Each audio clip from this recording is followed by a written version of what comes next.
Коротко, если объяснить, не вдаваясь в подробности, Комитет ингушской независимости представляет собой военно-политическую структуру. Организована она по принципу Джамаат Шура Амир. Это то, что касается ее организации, коротко, не вдаваясь в подробности. Главная цель Комитета ингушской независимости – это деоккупация Галгайчи, Ингушетии, также формирование основы для будущего независимого ингушского государства, которое, по нашему мнению, должно быть построено на принципах исламского права, то есть шариата. Это коротко, если объяснить, что такое Комитет ингушской независимости. В принципе, все. Если есть дополнения какие-то, я могу ответить. Рейсов, дополнений нету. Я забыл сказать, что сестрам мы не будем включать микрофон, так как не считаем нужным, что они задавали голосом вопрос. Но есть функция, куда вы можете прислать вопрос. Это бот обратной связи. И мы, иншаллах, зачитаем ваш вопрос. И ввиду того, что много вопросов было прислано за последние, по-моему, 2 дня, очень много вопросов, и мы, иншаллах, разобьем эфир на 2 или на 3 эфира. Аллаху та'аля. Теперь второй вопрос. Как Кин собирается консолидировать народ вокруг идеи о независимости? Ансар, тоже к тебе вопрос. Вопрос сам по себе является такой абстрактный, если его долго можно рассуждать об этом, даже целый эфир можно посвятить подобному вопросу. Но коротко, если сказать, в целом, это 2 основы. Каким образом мы собираемся консолидировать? Это исламское, в первую очередь, и культурное просвещение. Альхамдулилля, по милости Аллаха, наши кавказцы, в целом ингуши, мы мусульмане, и для нас именно религиозные наши постулаты, религиозные обязательства стоят на первом месте. И поэтому для нас освободиться от оккупации и жить согласно нашей религии, нашим обычаям, исламской имеется в виду, это является обязанностью, к которой мы должны стремиться как минимум, либо мы должны этим непосредственно заниматься в виде войны, либо, если этой возможности нет, мы должны готовиться к этому, как мы знаем из нашей религии. Что касается второй основы, это культурное просвещение. Тут имеется в виду историческое прошлое в первую очередь. С одной стороны, конечно, это печальное наше прошлое, налитое кровью полностью, и печальные взаимоотношения между этой империей. Много чего мы можем рассказать на эту тему.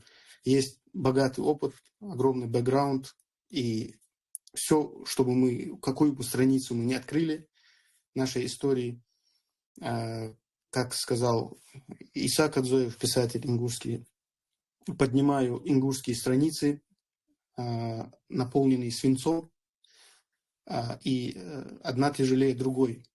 Здесь также эти страницы, они свинцовые, какой бы год ты вот пальцем не тыкнул, везде, соответственно, мы находим горе для нашего народа. Поэтому это 2 основы, религиозная и культурная в виде исторического прошлого нашего взаимоотношения. Ничего придумывать и сочинять нам в этой теме не нужно. Просто, как есть, даже передать невозможно все то горе, с которым мы столкнулись, взаимодействуя с этим кровожадным строем империи. Вот то, что коротко можно объяснить, каким образом мы собираем, концепция, которую мы будем устраивать и выстраиваем со дня основания и работы нашей. Абдулла и Мухаммад, вам есть что добавить? Да, полностью. Теперь перейдем к устной части вопросов, потому что мы будем задавать, точнее, зачитывать 2 вопроса, и 2 вопроса, иншаллах, дадим задать нашим братьям. Есть у кого-то вопрос? Братья, которым включили микрофон, у вас есть вопросы или нет вопросов? Если нет вопроса, я буду выключать микрофон. Ассаламу алейкум ва-рахматуллахи ва баракатуху. Алейкум салам ва рахматуллахи ва баракатуху. У меня не так, как вопрос, просто вот такое пожелание. Вопросов можно придумать много, просто самое главное сказать от души Аллах, че каретам цани. Ахту бахкал бы хет штей паукташдах.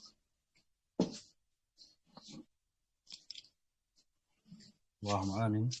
Бека, ты закончил? Да, брат. Хорошо, тогда я буду выключать микрофон вам, потому что трудно разобраться, у кого есть вопрос, у кого его нету. Абуби, да, включайте микрофон, если есть вопрос, задавай, пожалуйста. Ассаламу алейкум, Кегина. Абдулла, я хожу Белхроев. Так, что неоднозначно хоху душан, фамилия Йосуф Мичан. С того просто с Джона Бульдах, то очень эфириш, что интересно, Хамаду, Хамад Веник, Венхана, раз кштабе лахт جو زي ما отношения حاولت фильм дарве дукач ардян Иса Каджоев скамялдыш что Казахстане еще болчхана вообще выслать для я хожду хамди и мягко дяха я хожду хама вообще хандахт вообще халишо дахт зали олар ток школе яш отсукал комментарий же сейчас сугасты шнях комментарий ай что предатель хандя удя что выслать что муна хандя что вообще там без хандуат я регис продвигать тут сугас хожмас хан с тем да, Канзас, да, Сусей Вахш Америки, вот все. И вот с высоты полета вот смотришь на это и понимаешь, насколько халуи цукама такачары, биша бадышки хар бяха, как мягко табахтар яхар, чуадвах хал хамуди, ханс хаж ведаж линер, всю жизнь бяха был мягкар. Изал цугаскаш, изал ведь они му отношения, ведь гуама дол, ведь дизыш, так еще аж халы яхаш, изал царцав взаимо отношения, хылчи, хорошо, дигде там тагн лахту же ситуация цар независимости, хали оеве яхажу вопросы, чуабах некбез к этому пройти дидезер. Однозначно, чуабах некбез даже ханчин сторонник ишти. Вот я смотрю же, читаю комментарии, насколько очень неоднозначное отношение к этому всему. Да, есть люди, которые поддерживают, но при этом я очень сильно наблюдаю за этой темой. И мне вот такой вопрос. Вот азал пенсиш пособие, что хушбе, азал цахма, что хушбе, абалж бульбури, на кигнахби. Вот как нам сделать так, чтобы эти люди взяли вот эту свою судьбу своего народа, судьбу этой земли в свои руки, а не то, чтобы они надеялись на Москву, на кого-то еще. Это свой вопрос. Ансар, ответишь на вопрос? Абдулла из Туля. Если Абдулла ответит. حافظ خوا أخي زاده بنا نخلي عداس Мамад, Ал, чтобы я здесь нон-стопом не разговаривал, ты ответь. Ажал тахан латыжо положение мыштиалчы Россия, Эдолби, они как бы поставили цель Россия хугёцыш. Ухдынит Молдовдах обоцани Ира, с Украиной от Оббулубя, они ведут эту страну к краху. Не стоит вопрос в том, как эти люди захотят, и все, кто наши дома живут, люди, как они захотят, как они будут выживать без пенсии, откажутся, не откажутся. Ситуация плюс-минус будет такая же, когда развалился Советский Союз. Все, что люди тогда заработали, все, что люди, вот эта денежная реформа Павлова уничтожила их вклады. Кто мог вчера купить машину, потом не мог купить даже шапку за эти деньги. Поэтому тахан комитет из Бежбо Бог Би, мы готовимся к этому. Мы готовимся к этому и понимать даже дуаха, что когда наступит этот час X, когда эта Россия рухнет, мы, чтобы не оказались в той же ситуации, в которой мы оказались в 1991 году, когда Чечня отделилась, ингуши остались 3 района, и ни Адла не было, ничего не было. Вот чтобы этого больше не допустить, чтобы у нас была какая-то власть, какая-то структура, какие-то нормальные механизмы для этого воплощения. Поэтому никого уговаривать, там, давайте примите независимость или откажитесь от нее. Ситуация движется совершенно в другую сторону.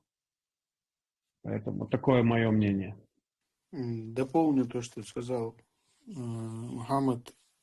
Да, именно так и есть, потому что история цикличная, это государство, как мы знаем, оно по кругу разваливается, и очередной крах тоже близится. Да и в целом это государство не умеет существовать больше 60-70 лет. Эти люди не способны просто на созидание, и сами ее ведут к краху. Но и тем не менее это не означает, что мы должны сидеть сложа руки.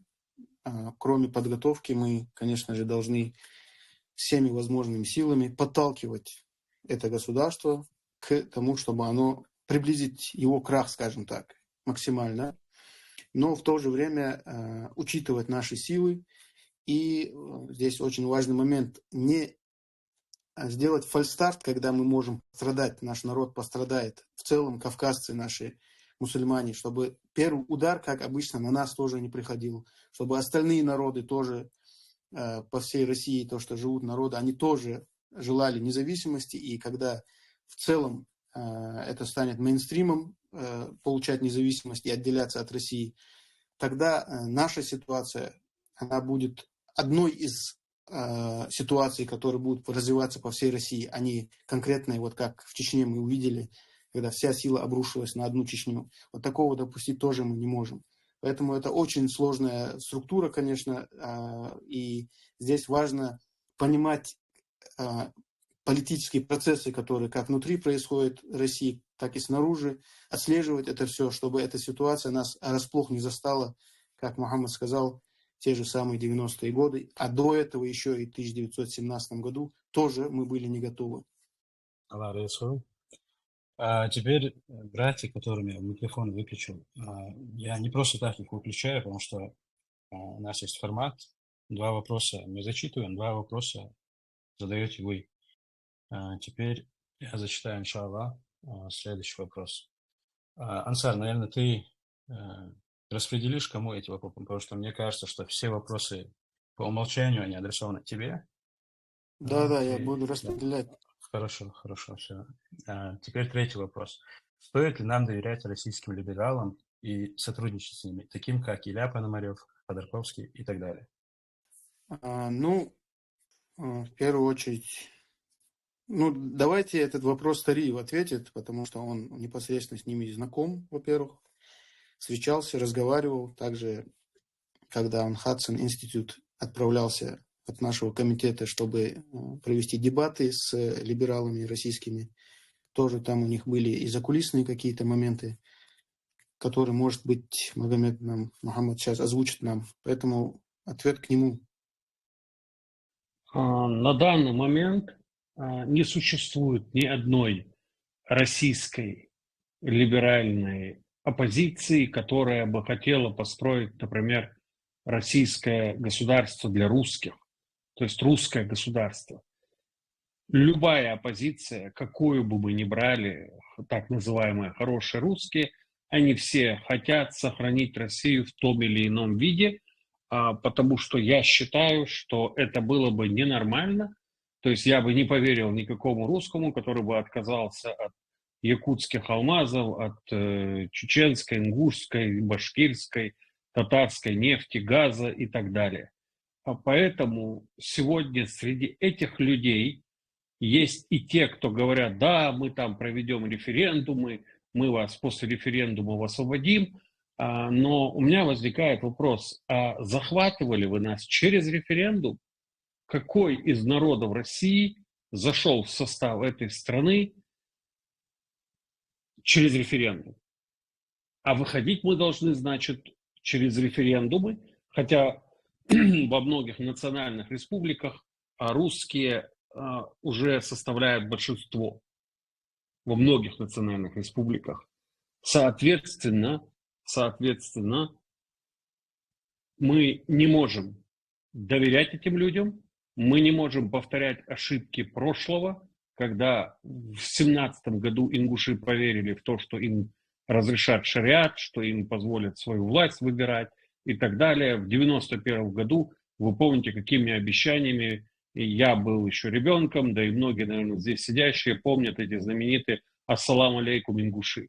Вот ассалам алейкум уже ва алейкум салам пора сказать. Всякому, кто нам будет говорить о сохранении в том или ином виде России. Потому что ни мы, никакой другой народ в этой стране не выживет. Просто не выживет. Потому что если там англичане, еще кто-то, французы, когда создавали колонии, они захватывали колонии с целью добычи ресурсов, там, торговли и так далее. Эти же, когда захватывают колонии, и как они себя сейчас ведут, явно показывают, что они хотят, чтобы мы отказались от своей веры, от своего языка, от своей истории и стали русскими. И поэтому свою эту песню «Шаманы русские» они пытаются нашим детям в школе навязать. Мы видим все эти пропагандистские ролики, которые крутятся: «Я татарин, но я русский», «Я такой-то, но я русский».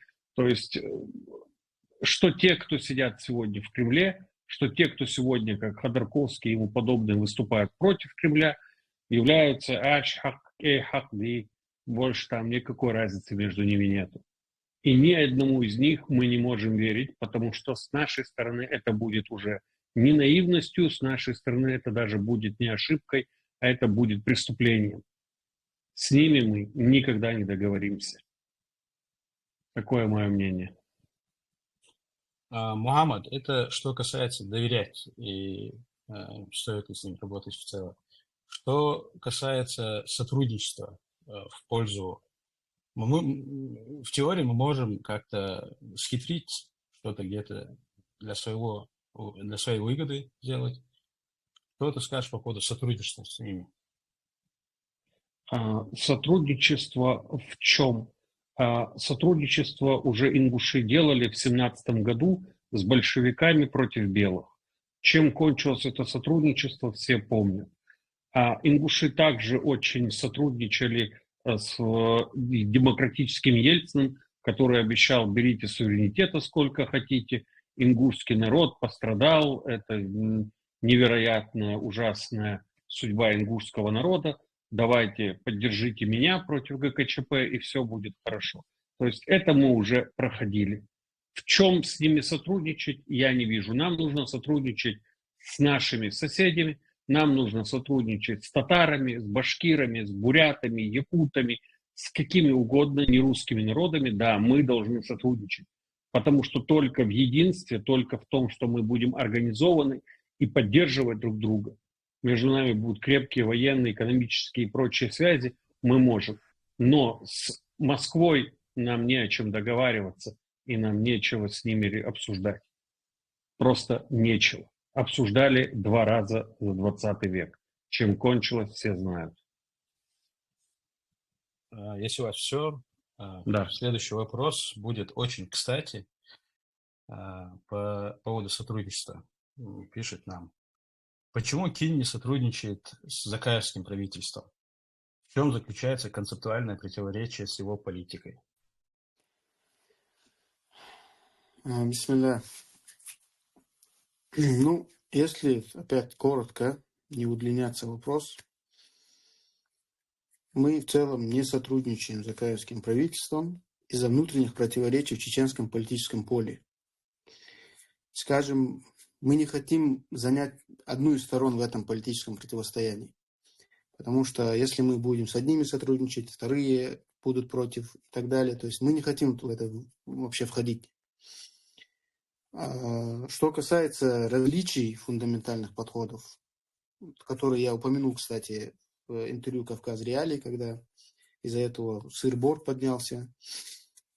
Эфир был на неком канале ичкерийском 4-часовой, посвященный моей чеченофобии в кавычках. Ну, во-первых, скажу, что по поводу моей чеченофобии, да, люди, которые не в этой теме или недавно в эту тему зашли, политическую и военную, они не знают вообще, что они говорят, когда говорят такие вещи обо мне. Потому что люди, которые знают, они прекрасно знают, что у меня очень хорошие отношения и с большими чеченскими амирами, и с ветеранами джихада, которые муджахидами чеченскими. Я до сих пор с ними на связи, советуюсь в некоторых вещах с ними, касаемо исторических каких-то моментов современной истории, новейшей истории нашей. в прекрасных с ними отношениях. Также я, как руководитель проектов исламских в прошлом, там «Голос истины», проекта «Башня», недавно то, что проект, там тоже работают чеченцы, наши братья, с которыми я сотрудничаю, с которыми общаюсь. Они прекрасно знают, какого мнения, отношения я именно к чеченскому народу в целом. Да, у меня нет родственников чеченцев ни с материнской, ни с отцовской стороны. Но, тем не менее, никогда никаких проблем у меня с чеченцами не было. Проблемы возникают только тогда, когда некоторые люди начинают превозноситься. И нет разницы, кто бы он ни был. Фундаментальные различия, да, о которых я упоминал. Смотрите, они это преподнесли, как будто у нас фундаментальные различия, вы плохие, мы хорошие, или мы красавчики, а вы там ошибки допускаете. Речь не об этом шла вообще в целом. Речь о том, что у нас, у ингушей и чеченцев, да, мы близкие родственные народы, мы братья, даже один народ, можно сказать, по языку, по культуре. Но у нас разный исторический опыт. Это нужно понимать. И разный исторический опыт, он требует разного подхода к определенным вещам. Что касается политики, мы сейчас говорим. Мы не можем применять одни и те же лекала на разные народы. Или на людей, которые находятся на разном политическом, историческом, революционном развитии. Если грубо говоря, у Ичкерии есть правительство за рубежом, и несколько даже правительств за рубежом, и огромный политический опыт революционный и военный опыт 90-х годов, то ингушей этого нет или в очень маленьком количестве. Поэтому здесь фундаментальные различия именно в подходах, в работе, которую мы делаем. У них свой подход, у нас свой подход. Мы не говорим хорошо, плохо, мы занимаемся своим делом. Вот о чем, коротко говоря, шла речь. Поэтому мы занимаемся своим делом, строим, так скажем, все заново сами, не прибегая к помощи низакаевского правительства или там других каких-то чеченских структур. Мы занимаемся своим делом. Да, у нас нет какой-то вражды и так далее. Мы общаемся в любом случае с людьми. Какие-то контакты есть, я говорю в целом о чеченцах. Никаких проблем именно национальных внутри у нас нет. Вопрос только в подходе и нашей работе. В принципе, все. Я хотел добавить. Да, добавь, конечно. Во всех центрах политических чеченских есть замечательные, умные, прекрасные люди, с которыми с которыми мы поддерживаем прекрасные личные отношения. Просто тут не стоит вопрос. Стоит вопрос в том, что поддержав кого-то или заявив о союзе с кем-то, мы действительно попадаем в то поле, где идет, скажем так, политический разбор, и сегодня ингуши реально не могут себе позволить стать соучастниками этого. Мы должны дождаться, пока чеченцы примут свое решение, что они выбирают кого-то, назначают кого-то, и мы всегда открыты к диалогу. Но только в единстве, сила. И они это тоже прекрасно понимают. По крайней мере, многие из них. Я закончу. Абдулла, я думаю, у тебя есть что добавить? Ансар все сказал, и Мухаммад нормально понял. Все, теперь переходим к части устных вопросов. Так, Чечен, задавай вопрос. Ассаламу алейкум рахматуллахи ва баракату. Вижу, ладу шагу сюда, Allah ресулна, Allah табашуд. Да, верхте. Алейкум салам, да, он холцев, и та микрофон оставил. Теперь Инг, если есть вопрос, задавай. Тут мне вопрос прислали. Я могу ответить? Да, конечно. Тут задает человек вопрос о том, что в случае развала России или оценения, что мы будем кушать и на что мы будем жить. Дело в том, что я хочу сказать, что нету в истории человечества ни одного примера, когда бы народ отделился от империи, захваченный народ отделился от империи и умер с голода. Я попутешествовал по миру достаточно, и территории, где бы люди, просто отделившись от государства какого-то разваливающегося, умерли с голоду, не было. Однозначно при развале страны будут тяжелые экономические времена для всех. Это неизбежно. Это будет существовать Ингушский комитет независимости или не будет, все равно тяжелые времена наступят. Это неизбежность. Другой вопрос в том, что как из этого выходить. Сегодня комитет занимается этим вопросом. Мы пытаемся создать экономическую программу, пытаемся найти какие-то экономические формулы, которые нам позволят жить.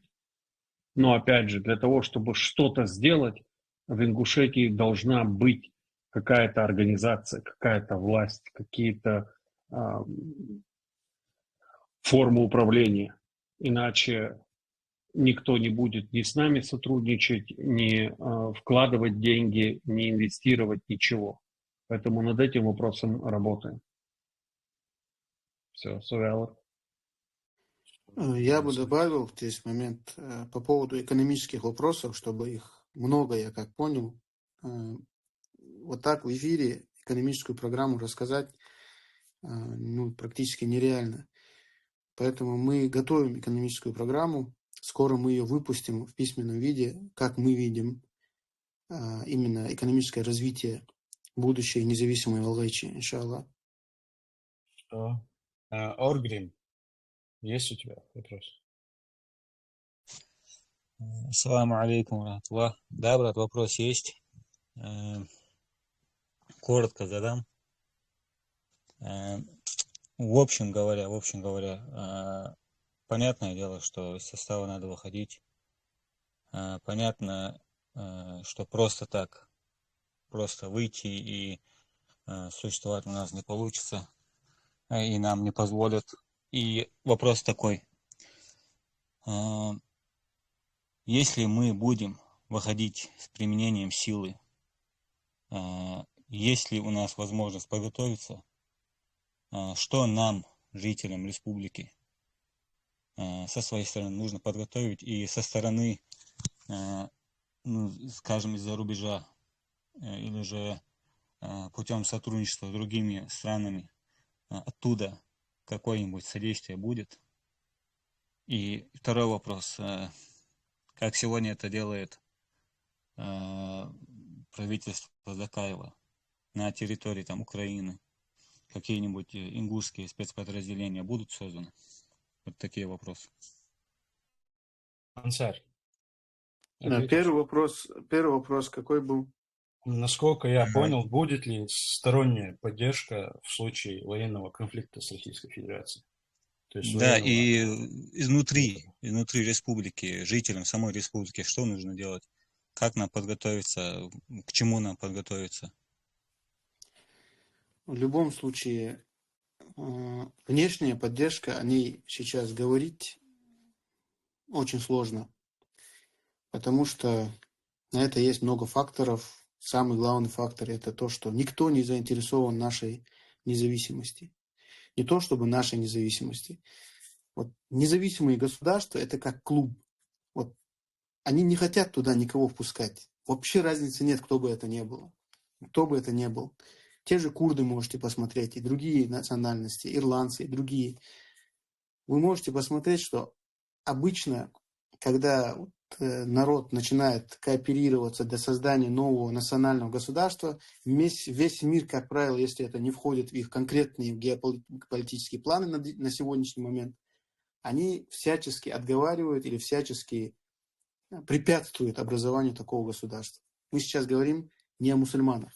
Когда речь идет о мусульманах, это усложняется, как вы знаете, вдвое, потому что мир построен как так называемых демократических ценностях, лживых, лицемерных в целом, когда это касается независимости, скажем так, чтобы тебя впустили в этот клуб государств.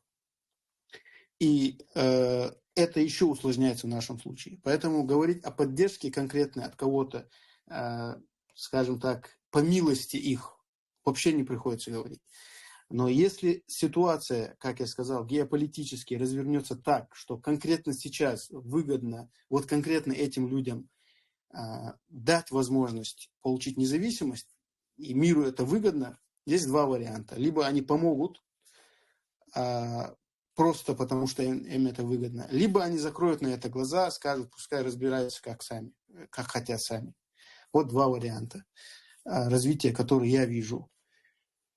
Конечно же, есть наши соседи, которым тоже выгоден именно в геополитическом плане развал России, которые как бы стратегически являются врагами. Допустим, та же Грузия, Украина сегодняшняя и ряд других стран европейских, в частности, мы сейчас говорим конкретно о прибалтийских странах, то с их стороны ожидать помощь можно. Каким образом она будет сейчас говорить преждевременно, поэтому углубляться не буду в этот вопрос. И какой был следующий, второй вопрос? Действия граждан республики. Да. Что с нашей стороны, что нам нужно делать? Ну, с нашей, именно внутри действия граждан, оно должно в первую очередь, самое важное, это информационная работа внутри. Чтобы люди понимали, что свобода – это лучше, чем хлеб. Это тяжело донести до людей, но это истина. И, как говорится, что вот этот ужас без конца, он будет продолжаться, пока люди не осознают. Мы сейчас не говорим о том, что все должны познать истину, что нам нужна свобода и независимость, мы должны своим умом жить. И вот взять вилы и напасть. Нет, мы не об этом говорим. Само знание того, где твой враг и где твой друг, оно дает тебе именно рычаг для того, чтобы в нужный момент ты его использовал. Ты понял в нужный момент, кого ты должен поддержать. Ты понял, где твой друг, где твой враг. Сейчас, если ты это знаешь, завтра ты, соответственно, воспользуешься этим историческим шансом. Как использовали этот шанс прибалтийские страны. В частности, история, которая, опять возвращаясь Исия Кадзоеву, который рассказывал историю про эстонца, который, сидя в ГУЛАГе, высылке имеется в виду, принципиально не разговаривал на русском языке, хотя его знал. Почему он это делал? Потому что он всем телом, каждой своей клеткой ненавидел эту империю. И эстонцы такие люди были, которые просто ненавидели эту империю и просто выжидали свой момент, ждали они. Также он упрекнул Ису, если вы эту историю слышали, что он на русском языке общается со своими родственниками и больше не заговорил с ним. Просто потому, что он со своей сестрой на русском языке переписывался. То есть у него бара было сильнее, чем у Исы. Они оба в ссылке по причине этой империи. Теперь, кто получил независимость после развала? Мы или эстонцы? Вот просто нужно посмотреть и взять урок из этого, что если мы будем понимать, кто наш враг, искренне его ненавидеть в душе, как минимум в душе, то когда придет этот шанс, мы им просто воспользуемся. Это минимум то, что мы должны сделать. А максимум, иншаллах, по ходу развития ситуации мы будем и рассказывать, и показывать, иншаллах, что нужно делать и чем мы можем помочь в том, чтобы этот процесс ускорился. Я хотел бы добавить. Да, Алла. Ингуши должны понять одну вещь, что верить распряжь нельзя. Что никто, кто говорит ингушам, особенно это у нас популярно на выборах, да, там, так называемых выборах, когда депутаты Госдумы, там еще кто-то рассказывают, что я решу проблему пригородного района. Пока существует Россия, какая она есть, никогда она ничего не вернет. Она никогда ничего никому не возвращала добровольно, и в нашем случае то же самое. Никогда, пока существует Россия, ей невыгодно процветающая, богатая Ингушетия. Так же, как, в принципе, невыгодно и богатый Дагестан, Чечня, Карачаево-Черкесия, Кабардино-Балкария и любой другой регион. Потому что нас нужно держать в рабстве, в оккупации, и, соответственно, наш уровень жизни никогда не должен быть достаточным для того, чтобы люди начали говорить уже о свободе, о своих правах и так далее. Поэтому надо научиться не верить им. Надо научиться не верить их телевидению, их газетам, их литературе.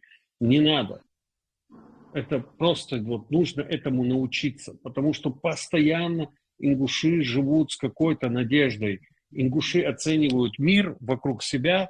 Вот мы так поступаем честно, почему с нами нечестно поступают? И надо повзрослеть, надо стать реалистами. Все, Садалы. Абдулла, есть что добавить?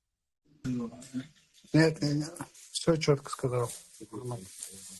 Подозрительно, молчалив ты все, Абдулла. Оргрим, ты получил вроде ответ. Теперь 222 задает вопрос, потом я два вопроса читаю. Да, может быть, вопрос, да, салам алейкум. Алейкум салам, рахматуллахи. Тогда я выключу Япов. Есть вопрос? Да, казу, вопрос. Абуби, брат, подожди, ты задавал вопрос. Я просто пройду сейчас по этому списку. Хорошо. И, иншаллах, если никого не будет, то просто... Хорошо, давай. Ассаламу алейкум, рахматуллахи. Вопрос, да, Хорошо, тогда я тех, у кого нет вопросов, я буду выключать. Муслим Т. Ассаламу алейкум, рахматуллахи ва баракатух. Бисмилля. Кегнах Зангват 92 год событий заставляет нас уже кин замса гор. Новчи дана, что ошибки дана, цуана дана, шурастани дана, масштабность границ цехал радио, арбол дана.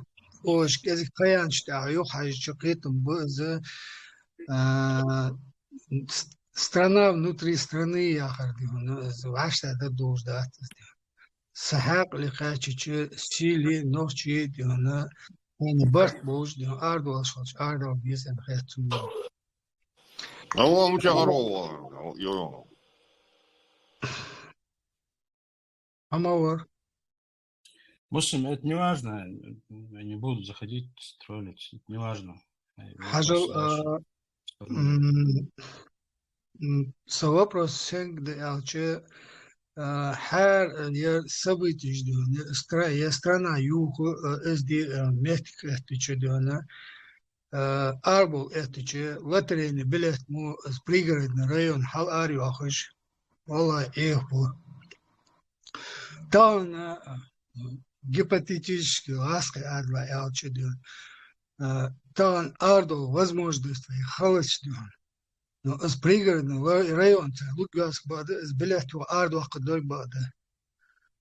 Фугас чанцнадиан. Зьетита хар диалш баахети чанцнадиан. Техадиан с вопрос решить до дождя. Фугас чанцнадиан. Та с дошузла латадиан цодиан фир Гуржистан, Гуржимдиан, Валва, Барведи, в границе ахцадиан. Цена безм барса ден новчистани до камялж до даюхи до хакаш чуатан ви вежели буш муст баледе гуржи де керстна бу муст бале царцер де он двачеш новчистани силустани де гургу чуа езруе даху де чуа и царцер гургу ну чуа езруе аз утр закая вача даху ве до вежели би умях бахаш. Все сакам дача, сама жоф дача тваштадали. Ансар, цуно, жоф тоже не куда, иншаллах. Насчет границы и насчет сотрудничества с нашими братьями и чеченцами, и с дагестанцами я прокомментирую, иншаллах. Дигда, мало та часть долги за жоф. Часть, где он сказал, если завтра мы будем выходить из состава Русни, если они этим козырем будут опять говорить, нам вернут пригородный район, если там... Все, китиш. Хажу, вежели, действительности, хал вопрос, бегиш ботш. Чику яцна. Дук дицат аз хама бака чарцани, царбул чарцани, дишаш нахцани, исторические истории юж буш нахцани. И того сакетом вашк бинуздул хам, вежери кретом вашк бинуздул хам. Я на ингушском отвечу на этот вопрос. Фут элче тагана эгер зама юртвей халяца штяцу голгай мягк. Галаш хайлз масала. Я дата хайлз. Я хаяка. Я хамук яка. Цит вей законс, вей дел дош лордиш. Цит вей дах эту бали. Исак хайса адагдиш двей. وی ارتو بی حقوقا دبیه که خینو اچ حجلاتش از دشو بلی از مش تیدو تیدا هم قوالها اچ حیتت اعی از دشو دلی همز دیج دلی السنة حمد اس ایغ دیتا یوزانو دعچ دها از حمدی شات وی حنی شات اگر حالوین خادی زرفت اوپت از وی خنجو ایغ دیادی ویتو ایغ دیاد не укусит верующего из одной норы 2 раза, я шхам дивей, хадис дакыз. Из хам хадис вейна, трое игдяхал, вей шал раз вей игдяхал, ах вообще игдяхал дивей. Лугят вейна спригрн район, яхкачма ятс, лужат сагин сагов. Закон реабилитации дат санхаман пейден, бог беж дат закон да вей игдяхал, архиса закон дыз. Мадар элче, яхкачма ятс, но ير واجتسويتي او شدرجش دوادي عدوخ قضيه او مخ خلق بيعبول بيان شو تاعه دي حمدات في فدد في باتش حلقي حق الليسق في يساي وجو دوازوت اقصوتي حق في باتش حلقي داجوغي داغو قحي ديسق مثلا اذربيجان في بريمير اذربيجان نكون поставить تاع شي درجي قام شي باتش حلقي خلق كده مش بغاب شكرا بغ بحندوش ديك دي يعني بريميري غاسقي يقي بحكا شو تاع مسيت تشرع سأتيها طبعا حياة قايتر политической ситуации худсен чултехах. السنة إن شاء الله ويك باتش حلقي خولي ويك إسكر خولي ويك ديبدن دوق خولي إن شاء الله ويغي بسا كافكاسكي قماش ثاني برت خولي نوخجش قشارت чултехах إن شاء الله الله بورمي ثاني يخ يرزقي وي تيريتوري وي لات اسبق إن شاء الله سبوز وقيتم تسخاطره محمد ولا حم ولا Дела сафал без бархочан ладожу хажу сук Абдулла Алхай Масхан Дайман Суи Ансари. В общем, на вопрос, который задался муслим, я отвечу на тот вопрос, где он говорил, нехорошо ли было бы нам налаживать отношения с братьями дагестанцами и чеченцами. Конечно, это надо, это нужно, и у нас, алхамдулиллах, очень хорошие отношения и с братьями дагестанцами, и братьями чеченцами. А насчет границы с Чечней, это вопрос, когда он стал вообще. Раньше, когда была республика Ичкерия, когда первый президент Джагар Дудаев был, никогда не было этого вопроса между границей, между ингушей и чеченцами. Вообще Джагар Дудаев, мы знаем его мнение, он вообще нас считал одним народом, и это так и есть, но сегодня как образовалось, мы 2 народа оказались. Ну, сегодня мы 2 народа. В общем, насчет этой границы, это смутьяны. И митинг сделали, там в митинге участвовали разные люди. Были хорошие, плохие были, и фитначи, которые фитну хотели были. Когда чеченцы-ингушей выслали, и когда вернулись чеченцы-ингуши, у ингушей пригородный район просто был отжат, говоря блатным языком, отдан осетинам, этим же Сталином. И с тех пор этот район не возвращали ингушам. И с тех пор шли митинги, даже тогда, когда Чечена-Ингушетия была, в Грозном делали митинги, чтобы вернули нам этот район. Но его не вернут, как Ансар сказал. Если его не забрать, его нам на блюдечке никто не даст. И только глупец может в это поверить. Нас много раз обманули. Как Тарик Мухаммад сказал, один раз Ельцин пришел, там салам ингушам дал и сказал, там, если вам вернут пригородный район, нам его не вернули. И митинги были всегда. Потом Евкуров и Кадыров, они там договорились, сказали, что эту землю с той стороны Фортанки, это земля Чечни.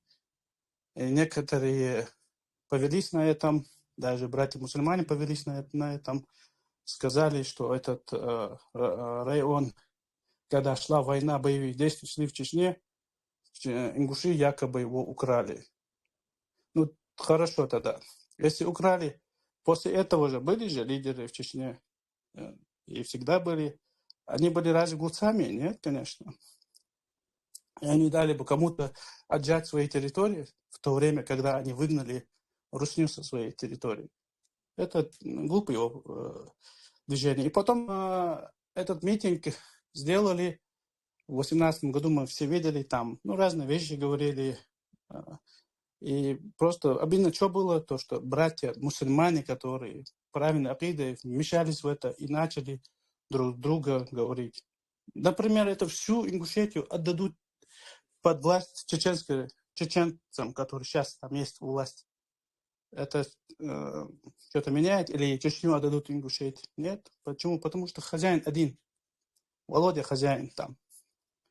Когда Юсуф Тимирханов, рахимуллах, шаид, на его похоронах чеченцы, дагестанцы все приехали, тогда я подумал, и братьям нескольким я сказал, смотрите, чуть-чуть еще русские что-то придумают, чтобы фитну сделать между народами.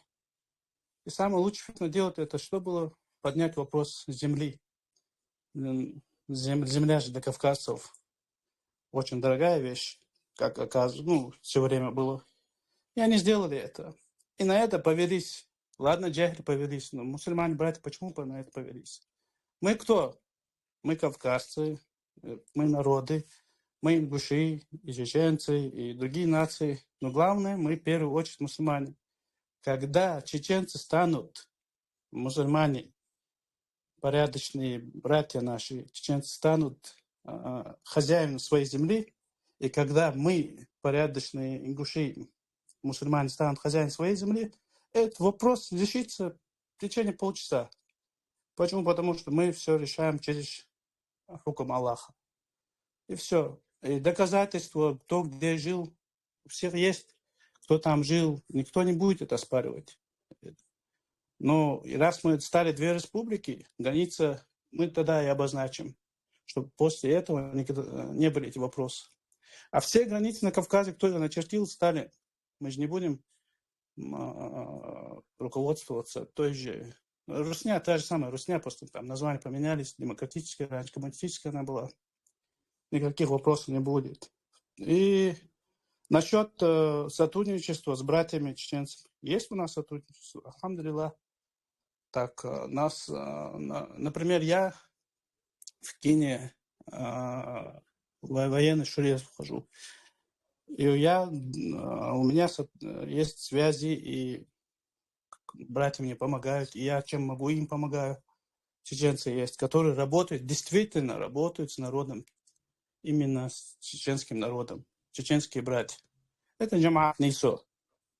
Со своими плюсами, минусами сегодня единственный джамаат. А поверьте, я много видел джамаатов на этом дороге, я уже 25 лет почти. И реально, кто работает с народом, это джамаат Нисо. И с ними работаем. Если есть другие, кто-то работает, будем сотрудничать и помогать будем друг другу. А так мы все... Да, брат, подожди, нет. Ты уточни насчет джамаата, потому что твои слова, они некоторые личности, они могут их перебрать и сказать, что вот братья ингуши видят только Нисо джамаат и только с ними готовы работать. Ты скажи, ты я обозначил, из джамаатов или личности? Я сразу сказал, я Абдулла Эги, который входит в военную шуру Комитета ингушской независимости. Я имею право в военном деле и других делах, в основном в военном деле сотрудничать с братьями, другими национальностями, братьями. У меня есть контакты и дружба именно с джамаатом Нисо. Есть другие джамааты, я ничего не говорю.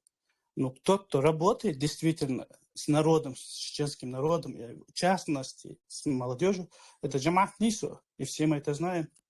Все. Мухаммад Тариев, есть что добавить? Я хотел сказать по поводу пригородного района. С Россией Адл Духачханди в следующий раз уже не будет стоять вопрос, что нам кто-то будет им перед носом махать, мол, есть еще российцы, они цанхоли пригородный район, халык бещонян. И я не думаю, что эта ситуация повторится в таком формате. Другой вопрос в том, что те Мухаммад, тебя не слышно. Мухаммад. Русат, давай продолжим, если Мухаммад появится, он дальше договорит. Не будем. Хорошо, тогда я зачитаю еще два вопроса. Вопрос номер 5. Ансар, что ты имел в виду под постом в Facebook, написав, цитата, «Довольно интересно, но с картой все-таки не согласен. Считаю, что северная граница Алгачи должна проходить по Тереку». Я поясню этот момент, просто многие, наверное, братья не знают, что имеется в виду. Был некий пост, я не помню сейчас, кто автор этого поста, с некими изменениями нынешней карты Алгачи. На что Ансар перепостил этот пост с этой картой и написал довольно интересно, ну вот то, что ты написал, то, что я здесь сказал. И по поводу этого твоего высказывания было очень много шума, особенно от людей, которые в нормальном обществе являются некой такой дефекационной массой, я считаю, это мое мнение, которые обвиняли НИСО, в частности НИСО и Абу Зайда, в том, что они по поводу этого твоего выражения ничего не сказали. Поясни, пожалуйста, что ты имел в виду? Бисмилля. Да, там, по-моему, видео было от кадыровских каких-то пропагандистов, что они как бы лишний раз это доказывает, что именно им выгодны эти земельные вопросы, когда они даже здесь пытаются между нами эти земельные вопросы засунуть. НИСО там, они обращения делали. Почему вы там не остановите Ансара Гархо, что он там посягает на чеченские земли? Ну, что тут скажешь? Во-первых, надо им компас купить и разобраться, где север. Видимо, они не знают, где север. Поэтому такие глупости говорят. Есть, как мы все знаем, такая территория оккупированная. Называется это территория Моздокский коридор. Это искусственный пробитый коридор от Северной Осетии до Моздока. Коридор пробит по нескольким, именно военно-стратегическая там задача стояла, и, соответственно, политическая тоже. Этот коридор выполняет несколько функций. Первая функция – это разделить Кабардино-Балкарию от Ингушетии, два мусульманских региона. Вторая – это забрать Терек, чтобы он принадлежал полностью Осетии, потому что Терек проходит посередине вот этого коридора моздокского. И третье, соответственно, соединить Моздок с Осетией, чтобы не пересекать другие республики. Речь шла именно об этом моздокском коридоре, который, я считаю, как бы исторически тоже есть карты и так далее, но не вдаваясь в подробности, что территория Галгайчи должна проходить именно по Тереку, и Кабардино-Балкария, сегодняшняя, как бы она ни называлась в будущем, тоже граница должна проходить по этому Тереку, чтобы от Терека с севера на юг была Кабардино-Балкария, с юга на север это получается Ингушетия. Этого коридора быть не должно. И в картах это тоже указано, старых, когда был Ингушский округ и так далее.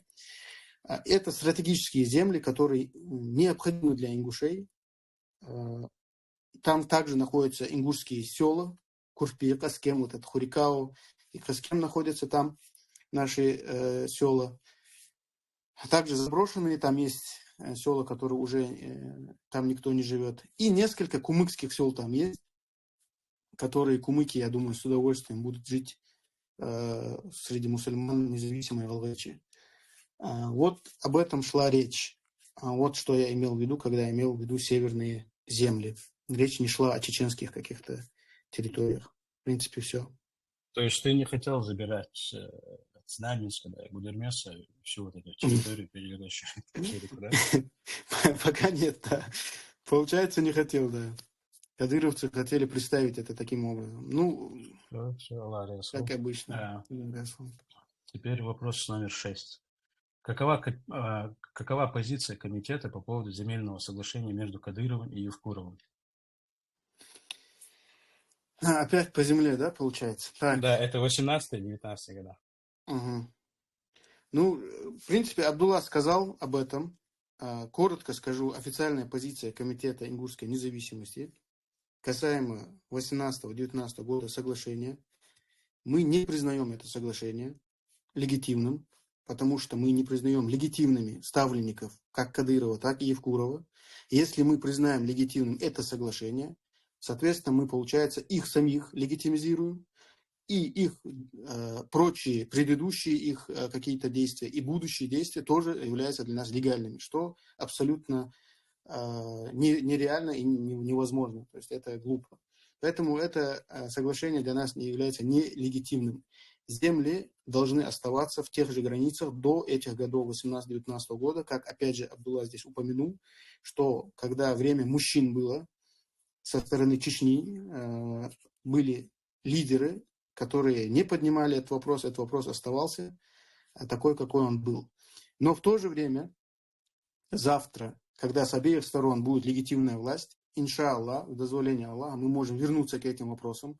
Если такой вопрос возникнет, мы его можем решить с точки зрения шариата, где какая граница проходит, если такой вопрос возникнет. Лично я считаю, что в будущем Кавказа и независимых государствах будущих, иншаллах, границ не должно быть вообще. То есть никаких границ не должно быть. В каком смысле?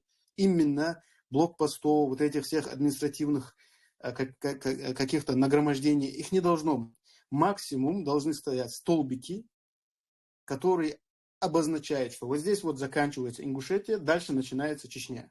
И этот столбик нужен не для меня, не для Ансара, не для Абдуллы, не для кого. Эти столбики нужны для работников именно дорожной службы, чтобы каждый знал, где заканчивается зона его ответственности. Грубо говоря, кто где должен подмести свой участок, чтобы люди знали. Экономические связи, военные и так далее, они должны быть полностью открыты на Кавказе. Иначе мы никогда не выживем, это невозможно. Говорить о том, что мы сейчас законсервируемся, создадим здесь маленькое государство, которое будет изолировано от соседей и так далее, конечно же, это глупо и нереально. Поэтому лично я считаю, что должно быть именно так, иншаллах. Абдулла или Мухаммад, есть у вас что добавить? Ансар четко сказал. Мои мысли, можно сказать, прочитал. На это ничего добавить, нет ничего. А теперь перейдем к устной форме вопросов. Это будет у нас Руслан Аушев. Руслан Аушев, есть у тебя вопрос, брат?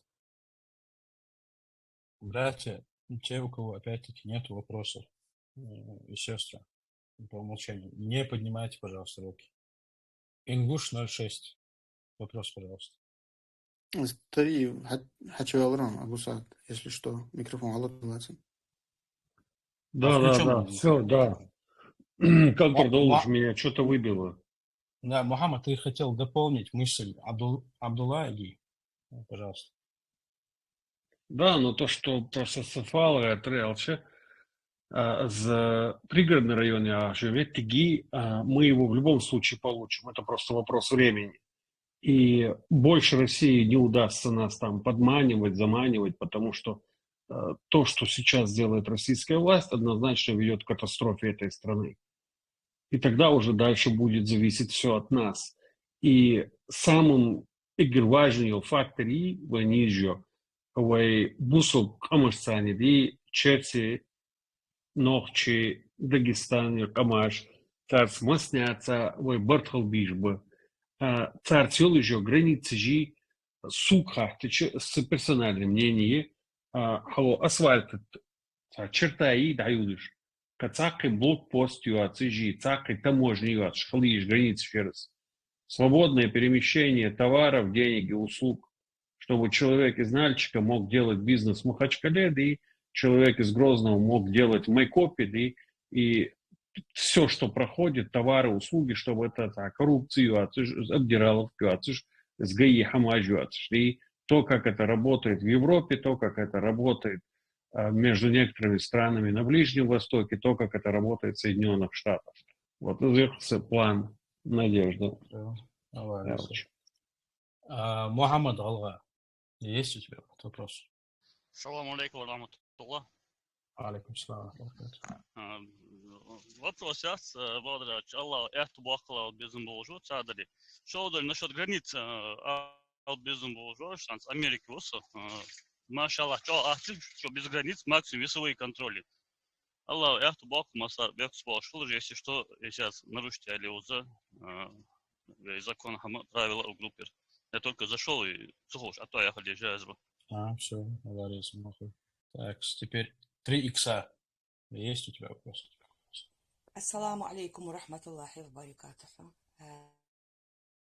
Сестра, у вас есть функция, куда вы можете присылать вопросы в письменной форме.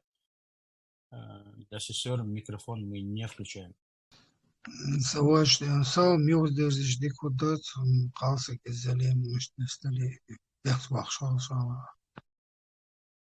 Ты интервью, я поспешил ответить. Ва алейкум ассалам ва рахматуллахи. Муслим, по-моему, задавал вопрос, да? Ингуш 06. Ты будешь задавать вопрос или я выключу? Аса мигдari kamda. Ansar çoğadık yandırızdı. Başladılı tahut toplu teraskeş kam. Муслим, мы ждем этого Ингуша 06. Он вроде включил микрофон. Сейчас, если не задаст. Да. Ингуш 06. У тебя микрофон включен, но ты ничего не говоришь. Ты будешь задавать вопрос или где? Я так понимаю, не будет задавать вопрос. Муслим. Ansar çoğan niş alır hamd насчет столбиков. Нанзвя шуашвали бичу ега диана дазу диан хват дахал дес миштнеснели диан. Цигден цани диан хатыр диан. Адзеве бака барыш диан. Бакына биш бам قبلنا بقش باقنا أشياء ده دقبس عباس باقنا ده تان ده تقوت بوش ده تحال حمدات ده تان داعش ده سو دقوز عم أبو كيجنا ها حاقل تحمى دقو ديك علاقات تحمد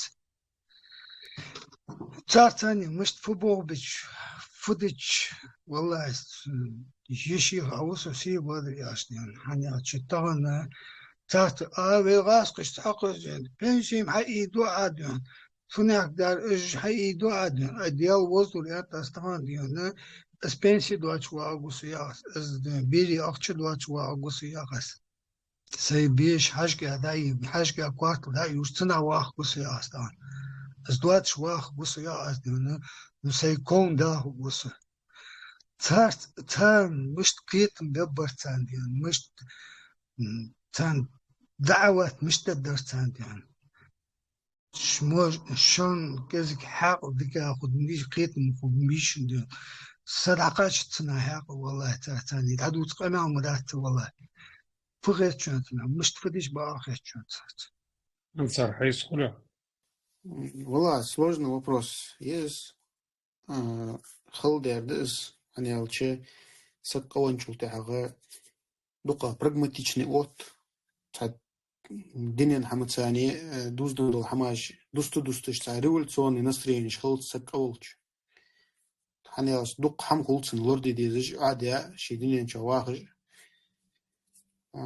شتيخ والسك شي حلقون والشان خنج دول تابل خلصن ريسك بيزن بواش خلصن سندح تدرج حم نقلاده وتدوسو بز اسخود نستت أنا فدد از يعني والسك خرشوا ديك دو وال عملية خردنا مارشوا يز قدر ديز فدي عسوك يعني وال إجر ديك وال شو مو وال شش ديك موزي شنخار يزال من بيج تندح حمدات خلا حمداس ريولوتجي اجقونش نحما يا حيات طبعا باقنا أربو جاخ جاس ريولوتج تندح تارتاني إز دليل ديش جالي بقيتي تحسبوش ناقصن لا يموت تبوش سارك شفتي بوت بي باقنا بوش مش تيب بلي تعرفنا دوتي باقنا بوش إن شاء الله تقدر خدوين أن وتر ما مغدات أن خيرتسون دا هو قونشار ده حبول مارشو قونشار واق إز يحقا ينشول تاعه ديال نعطشان ياها بوز باقشناها دال دوق دو عديش ياخ دويك نجح بيأتو بالي نجح بيأتو تبالي ديال نعطشان شو دري كيك دار الدسار ويك إز دوق سار در قطار كر يرمديان حمدم داس بادر يالش يعني جوج دوق دواتلك تندا بيحكش داخ والت سو سقخ باقشناها ليرهم بو إن شاء الله نو тем не менее царь хадоучхан дучта хамаже там хaq وحالات شوات حماج دوتсар дындулдыз тахай естество и цындулдыз тындо фддвей ди хамдатвей дуд даквейсан иншаллах аллаху قيتم لوب цан вейн Абдулла Али аттуодцте иншаллах саал хамдат Абдулла, да, ты скажи, я думаю, ты много слышал от наших старцев. Алхамдулилла, ансавяч, нисхет, so старцы разных ух, баки нахул, бывает баки нахул, просто хадаяха нахул. Хадаяха ждук ниспам, что разные нахни слухаем. Так, тогда вопрос ждук дыш, например, что мы сделаем вместе, мы отделимся от России, мы даже не можем себе там даже сделать коробку, спичечную коробку, камялдыш хазацу. Ну, например, когда России не было, что тогда кавказцев, значит, не было. И вообще все, почему так мыслит рабская сущность только так может. Это мое личное мнение, может так мыслить. Когда, например, я вернусь в недалекое прошлое, когда у нас был Имарат Кавказ, по-разному его, кто его как только называли, говорили, что там были рекетёры, что там помогали, с учеными не советовались. Это неправда. Это почему неправда? Потому что и переход в Эмират, когда мы переходили, объявили, я в курсе этих всех дел. И именно я не буду говорить за весь Кавказ, я говорю именно за Алайче, которые эмиры были. Всегда у нас был доступ к ученым, мы у ученых спрашивали большие вопросы, мелкие вопросы, там мы сами знали. Мы всегда призывали ученых и Торбуль Элем, которые требуют знания. Но мало кто отозвался. Сегодня в этом эфире я не буду называть именно, кто чем занимался в это время. В общем, я что хочу сказать, что вопрос многих там будет задаваться. А что вы хотите? А какое государство вы хотите построить? В первую очередь мы мусульмане. Потом мы только ингуши. И по каким мы законам будем жить? По Божьим, конечно, которые нам Аллах предписал. Больше никаких законов других не будет. Если кто-то говорит, нас обвиняет в прошлом, что говоря, что это критика, кроме критики, ничего хорошего от муджахидов вы не видели, то критикуйте, я говорю. И если вы правдивы в своих словах, то приведите свидетелей. Вызовите нас на шариат и на любой вопрос, если кому-то зюлем сделали, кого-то не по праву или убили, или там что-то отняли у него, скажите, спросите, приводите далил, я отвечу на любой этот вопрос, иншаллах. То, что именно касается Аллайче. Все. Цахан дарс хайсхомегви. Мухаммад говорит. Сука тиждихан баканах тейп хул сум бадриач духа босун сейваха нисмен баканах диана хакалдулыжи мотивированный бар, которые много что видели в своей жизни.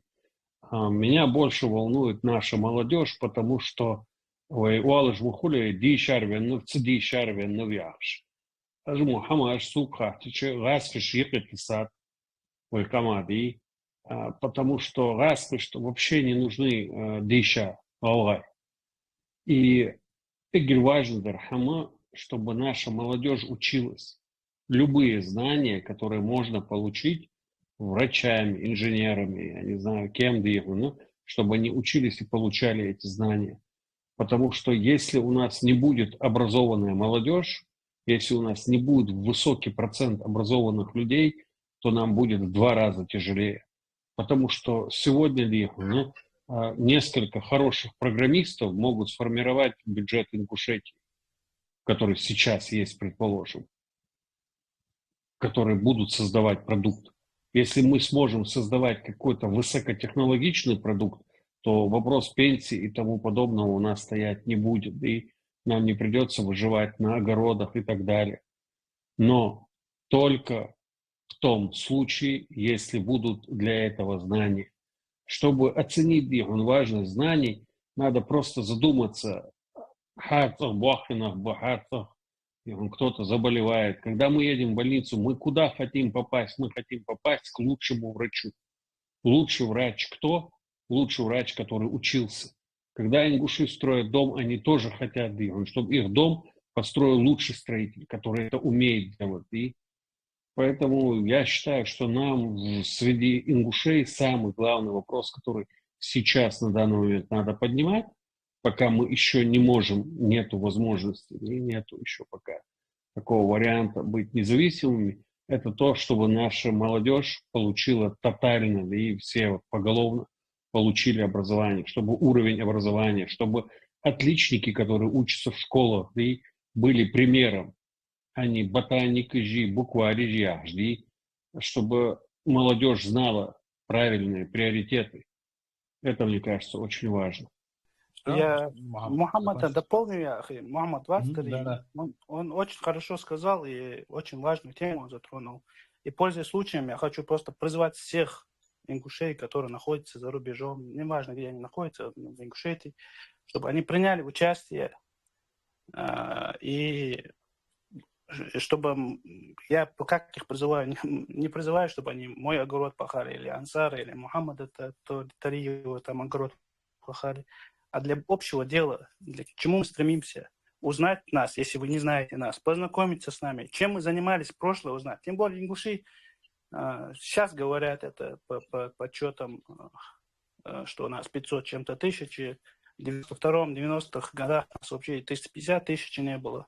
И друг друга мы можем узнать.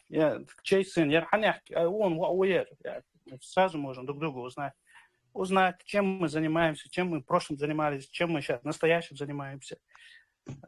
Сегодня на каждом индивидуальном человеке ваджиб помочь, чтобы мы вышли из состава русни и жили по закону Аллаха. И если вы считаетесь мусульмане, вы обязаны нам помогать.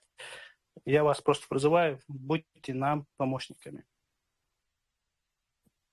Ассаламу алейкум, Сиди Халд. Если женщинам нельзя участвовать, пожалуйста, зачитайте вопрос и ответьте.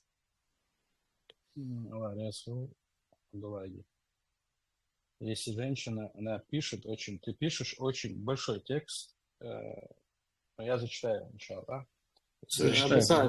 Абу Саад, минута, же يجري بق إشقالنا خبص سابشينش أختش بقر حلق أنتج دولش شان نوق مخيطلش الميكروفون عيوة شيء قناة حديجة عيوة توان بواش مخليس لبون سلوشي شان نوق مخيطلش اشت نظام ويتابريادك كوش حلق قتشناخ بابوز وبولخ تهك صار أشيكوش وشيستيا إشتا وخوي كيغلو دواش ويغلق إشتا دحوش بوشان بولخ إن شاء الله تفطري سجا نوقزلوية سجا تسوى شيء داتشون الله رياض خلشان وش حش دين يستخلشن دين التقرا إذا دواح قلق إذا أولرسو.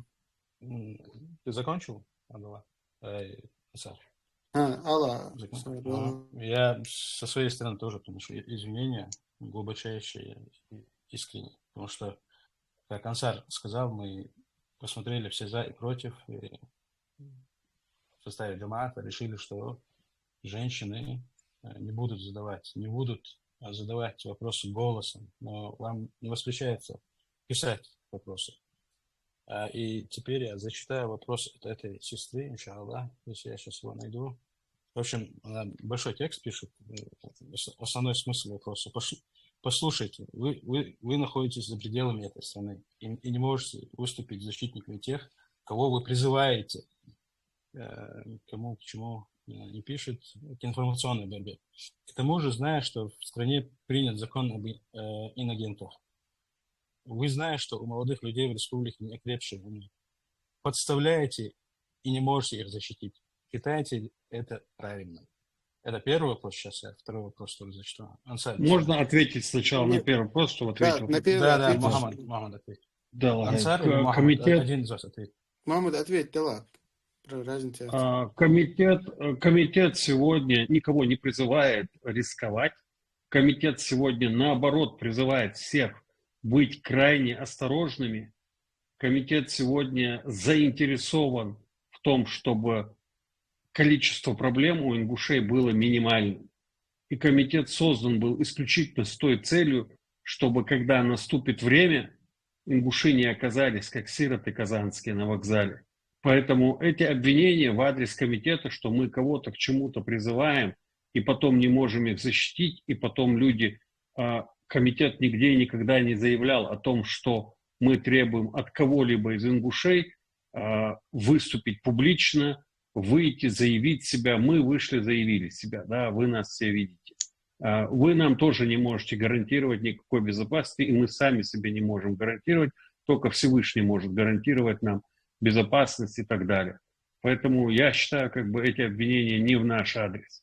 То, к чему призывает комитет, это развиваться, это думать о независимости, это осмысливать это все, учиться и поддерживать эту идею. Мухаммад, я добавлю то, что ты сказал. Да. Очень важную мысль ты сказал. Комитет создан не для того, чтобы создать проблемы, а для того, чтобы их решать. Но и тем не менее, как бы то ни было, путь независимости, он лежит через сложности. И, соответственно, зачем эта независимость нам нужна? Она же не нужна нам, чтобы быть несчастными. Она нужна всем народам, не только ингушам. Огромное количество народов в мире прошли через боль, через страдания для того, чтобы не оставаться под оккупацией. Вот пример даже той же Финляндии, посмотрите, через что люди прошли. Маленькая страна сражалась против Советского Союза. Фактически экзистенциальная война это. То есть разум не поддается, что они делали. Сегодня это независимая страна. То есть люди страдают ради своего будущего, светлого будущего, не ради того, чтобы страдать. И теперь говорить, когда к тебе в дом ворвался убийца, почему ты ему сопротивляешься, ведь он тебя убьет, это нонсенс, это неправильно так рассуждать. Это раз. Во-вторых, если бы комитет ингушской независимости был создан для того, чтобы проблемы создавать людям. Вот здесь Абдулла есть, вот Мухаммад есть. Он знает прекрасно, что нам предлагали всякого рода люди, не буду называть, кто эти люди. Кстати, они не украинцы, если вы подумаете, что украинцы нам предлагали какие-то вещи, теракты или прочие какие-то вещах участвовать, которых мы в очень грубой форме поставили на место и сказали, что мы не принимаем заказы или не занимаемся терроризмом. Террористы – это те, кто сидят в Кремле, не мы террористы. Мы, наоборот, сегодня хотим свое государство построить, отстоять его. Не в чьих-то интересах, не чтобы кто-то выиграл. Нам дела нет ни до кого. Вопрос конкретно стоит об ингушах, чтобы мы получили свое будущее. Поэтому, если бы мы были такими людьми, которые за деньги что-то делали или за какие-то политические привилегии и так далее, такие возможности у нас были, и мы отвергали их и отвергаем. Плюс еще мы аккумулируем на себе все вот это сопротивление ингушское, и тем самым впитали в себя все вот эти вот моменты, которые завтра могли негативно отразиться на ингушах, когда какие-то одиночки в жажде заработать какие-то заказы будут принимать и их будут использовать, те же русские в каких-то темных вещах, темных делах своих, те же, может быть, либералы русские и так далее, не имеет значения. Наоборот, мы отсекаем такую возможность, чтобы даже другие не делали такое, чтобы хуан векама балцахалит. Галгаш дырер, галгай бэдэр, яна халк бибез, амин балтацу бейте, наоборот. Эжнахэ юрбеттежи, сунахак дагайтежи тхо. Я бандитыж дац, я уркаж, я террористыж дац тхо. Тхо галгай дэ тхайкама доглазыж, тхайкама маршо ях тхайкама корт мугли хугдолж, тхайпач халки хугдолж, цулха айгж нахда тхо, яна да яна соус бяб. соус бибезриш. Цендоха искит дедезвей. Вейнаха балби ардин нахдац, вее наоборот бусмнаха первую очередь голгай камун, андаш голгай халра тхэш. Доглэш халра арбяха бухбер. Ассаляму алейкум. Можно вопрос задать? Там вторая часть была еще вопроса. Там вторая часть от сестры. И вот она пишет. А второе. Вы не ответили ни на один вопрос полноценно. Ни на вопрос о внешней поддержке, ни на вопрос о территориях, ни о спорах с соседями. В чем смысл вашей деятельности? Что ты ответишь на этот вопрос? Это не вопрос же. Нет, это не вопрос, это чистая критика. Человек считает, что мы должны принести готовый продукт, положить. Ансар очень подробно объяснил, что та геополитическая ситуация, которая сегодня есть, завтра может развернуться так, как мы этого не ожидаем. Поэтому все, что мы сегодня будем говорить, вот нас те поддержат, эти будут против нас, а те будут за нас, это все будут пустые разговоры. Поэтому что человек хочет? Мы же не прогноз погоды. Мы отвечаем «Хейхакал да хочешь, веси хейн хоужтер, хейн цехоуз, дуцич, охуз дицич диру, ну тхоудл датнак». Я правильно понимаю, Ансар Мухаммад? Абусад, сабы делать саминта. Махмуд Анчин атту дараз. 20 дицичи харцу хулус. Лозунги же, ются хуже, праздные речи, красивые какие-то вещи здесь рассказывать, сказки. Это чисто подход, мы знаем чей, который вот предвыборной кампании, вот я дуахшмудастаус, и предвыборной кампании ханус балтироваться здесь согласен, сум качка сяж. Долларием оз духдуч шере хоскамялш. Вей хала тышды, тышды вей хал. إذا بيتش حلا تحنتيب وعشق دول غير تجونا تحم حدي غير تجدوك تخ دوق نغبة تخ جوجدرش تخ بوقتش دوق نغبة تحم دي غير تجدوك كي سندو تعود ترجي تغير تجي إن شاء الله как минимум да это бахлушен элчи даже бах кодекс إن شاء الله Аллах Абусад. Я считаю, любая конструктивная критика, она уместна. Критикуйте, проблем нет, но не переходя, конечно, на личности. Нет проблем. У меня некий уточняющий вопрос, это уже от меня, к вам с Мухаммадом.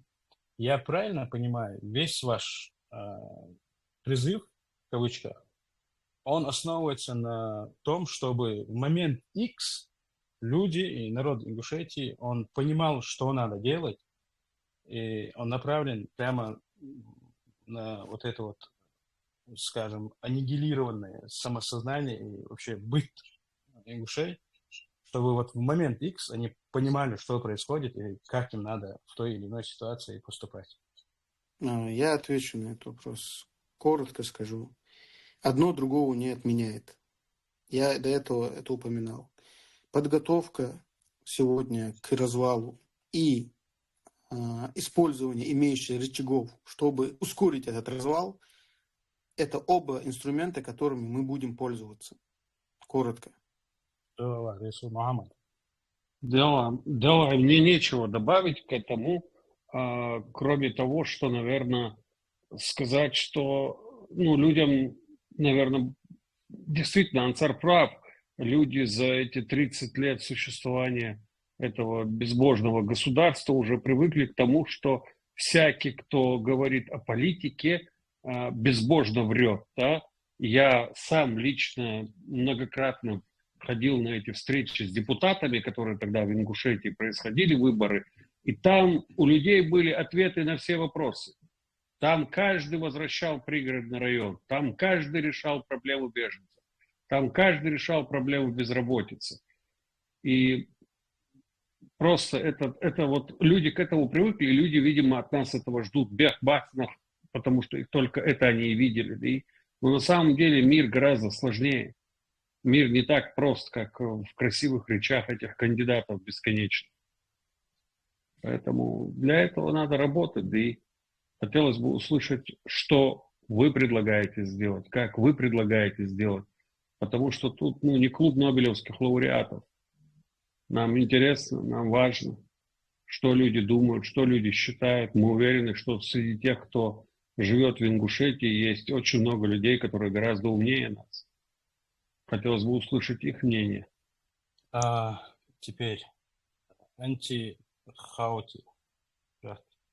Можно? Да, можно. Ассаляму алейкум ва рахматуллахи ва баракатух. Первое, что хотелось бы вам сказать, братья, так это то, что баракаллаху фикум, пусть Аллах воздаст вам благом за то, что вы 21 мая поддержали в день геноцида черкесского народа мой народ, напомнив, сделав пост про это. Первый вопрос мой адресован Абдуллаху. Абдуллах, правда, что в вашем джамате среди муджахидов есть какая-то небольшая группа тех, которые из черкесов? А второй вопрос, либо Ансару, либо Мухаммаду, пусть они сами решат, кто ответит. Сотрудничают ли они с черкесской диаспорой, которая находится за границей? Баракаллах, вопрос. Мухаммад, точнее, Абдулла, иди. Черкесов, муджахидов старых я знал, но на данный момент черкесов, муджахидов в джамаате я не знаю. Но черкесов я сказал, да? Значит, я неправильно сказал. Есть черкесы, есть. Я подумал, карачайцев, извиняюсь. Есть кабардинцы, черкесы, братья есть. А из старых муджахидов ты, кроме Анзора, кого еще знал? Например, Мусубу Кожева. По старинке. И братья и сестры, я хотел еще маленькую ремарку сделать, что по поводу вопросы, которые я зачитываю, это вопросы, которые нам давно пришли, потому что мы анонсировали еще с неделю назад, что будет эфир, и предоставили вам бот для вопросов, куда были присланы очень большое количество вопросов, и вот то, что я читаю, это вопросы, которые мы отфильтровали. Что касается тех, кто сейчас пишут на бот и возмущаются тем, что вы не отвечаете, вы не зачитываете и так далее, мы, иншаллах, сделаем, наверное, все-таки еще один эфир или несколько эфиров, где будут обязательно зачитаны ваши вопросы тоже.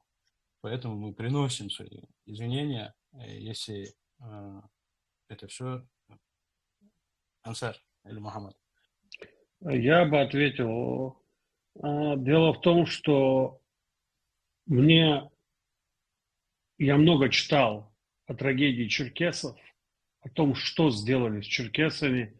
Буквально вчера я общался с Ибрагимом Ягановым, который много лет поднимает черкесскую тему черкесского геноцида. Они даже добились в свое время признания в Грузии.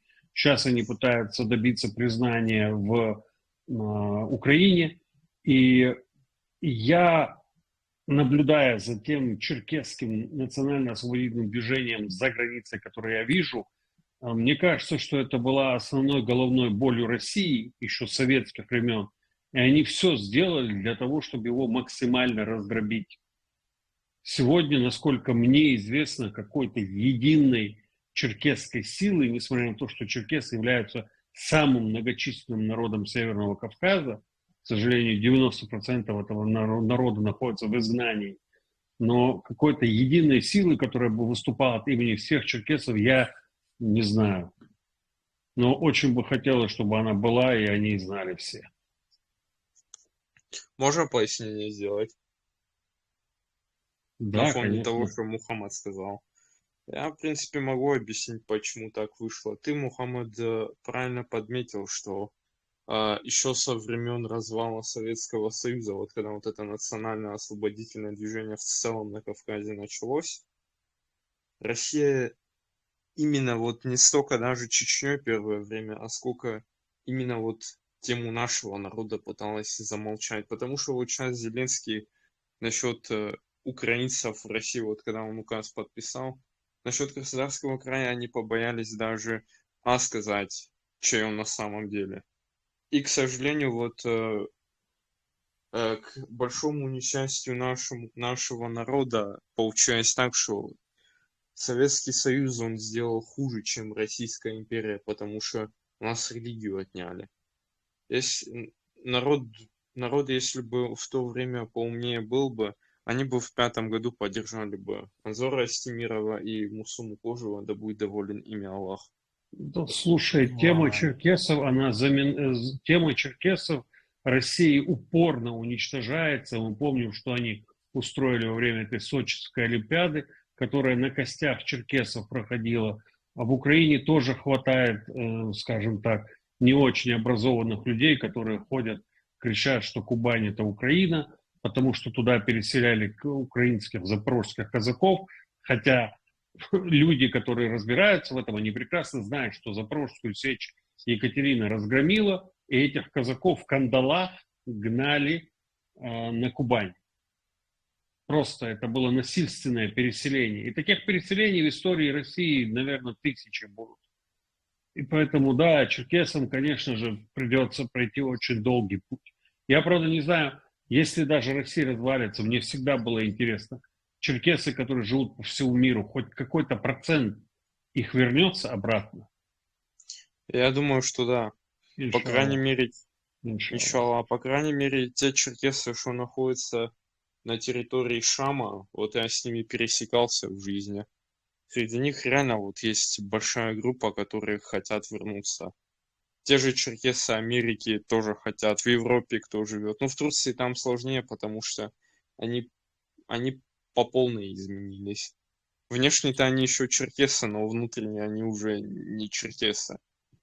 Братья, если вы закончили, мы перейдем к части вопросов, потому что мы очень сильно отходим от темы, очень сильно. Иншаллах, мы предоставим возможность и братьям черкесам, и чеченцам, и дагестанцам, и всем, иншаллах, свою повестку тоже высказать. Но у нас и по времени мы ограничены, и вопрос у нас торчал. Если вы закончили, если у Ансара нет, ничего добавить, я бы зачитал иншаллах вопрос. Ну, я коротко скажу, что тоже знаком с черкесами. Очень люблю, уважаю этот народ. Всегда, когда их вижу, у меня гордость за них бывает, потому что такие они четкие, выверенные, спокойные, знают, где сказать, где промолчать. Очень уважаю. Пусть Аллах поможет вам и нам всем. Аллаху амин. Спасибо за ответ. Вопрос номер 4.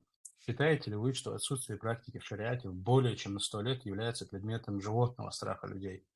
И это является основной причиной для несогласных? Бисмилля. Абдулла, отжег плойцу вопроса. Я начну, ты закончишь.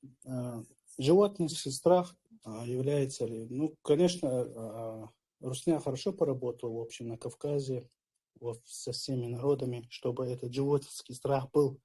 Это шариат говорят, люди что думают? Сразу беспредел, будут издеваться, будут рубить голову обольщают это многие, те, которые себя называют мусульманами, рубить конечности.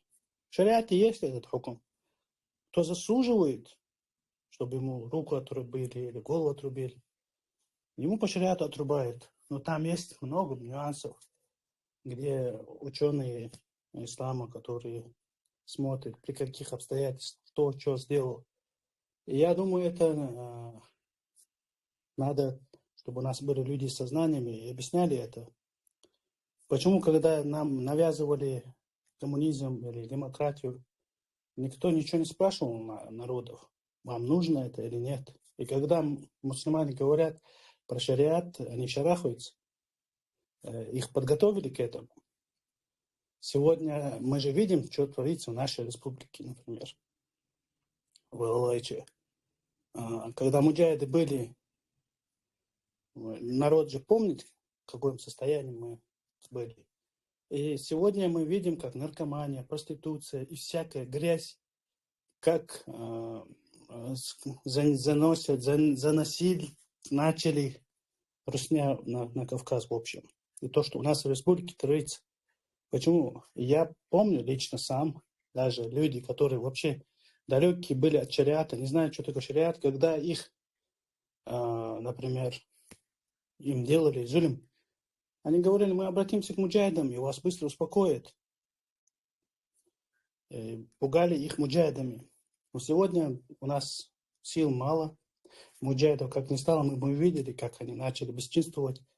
И люди опять испугались. Люди в основном никогда не было так. Когда наш пророк пришел и в своей пророческой миссии, весь народ, его даже тепи за ним весь не стал.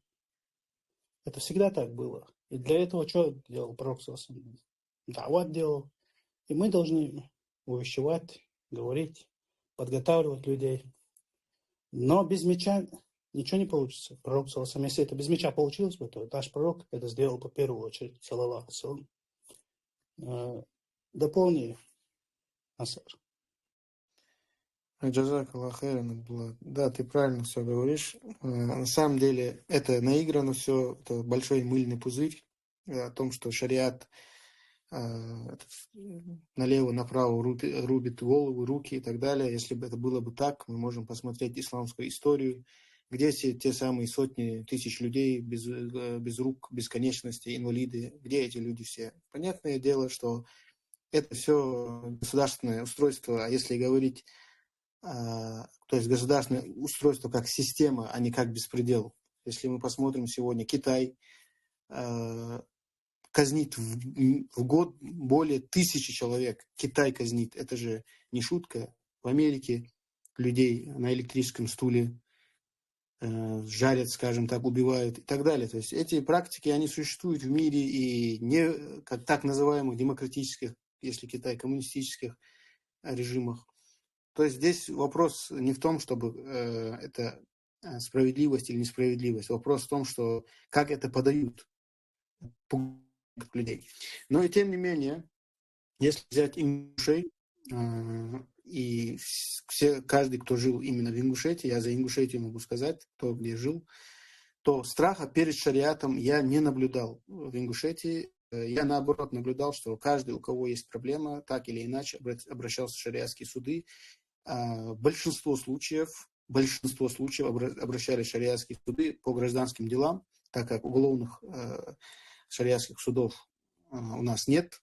И, соответственно, то, что есть, то использовали люди.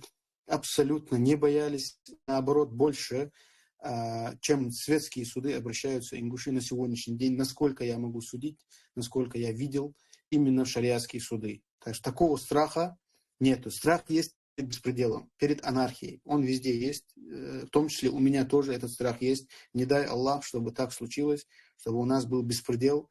И тем более именем Аллаха людям делали зульм. Это вдвойне большая проблема, потому что если это будет именем какой-то другой системы, то это будет вина на них. А если это будет именем Аллаха, люди могут отвратиться от религии, посчитав, что именно это и есть тот самый шариат, к которому мы стремились. Мухаммад, есть что добавить? Нет, ничего. Вопрос номер 8. В случае военного конфликта с Российской Федерацией, какие возможности есть у КИН, чтобы противостоять русской агрессии? Мы частично это обсуждали здесь. На самом деле, естественно, мы бы не хотели войны. Никто не хочет войны, здоровый человек.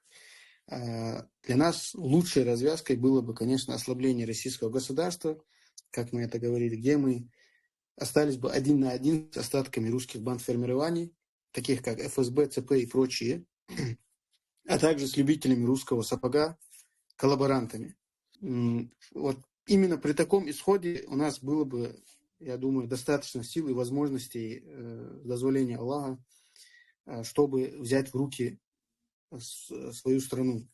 То есть имеется в виду Галгайчи.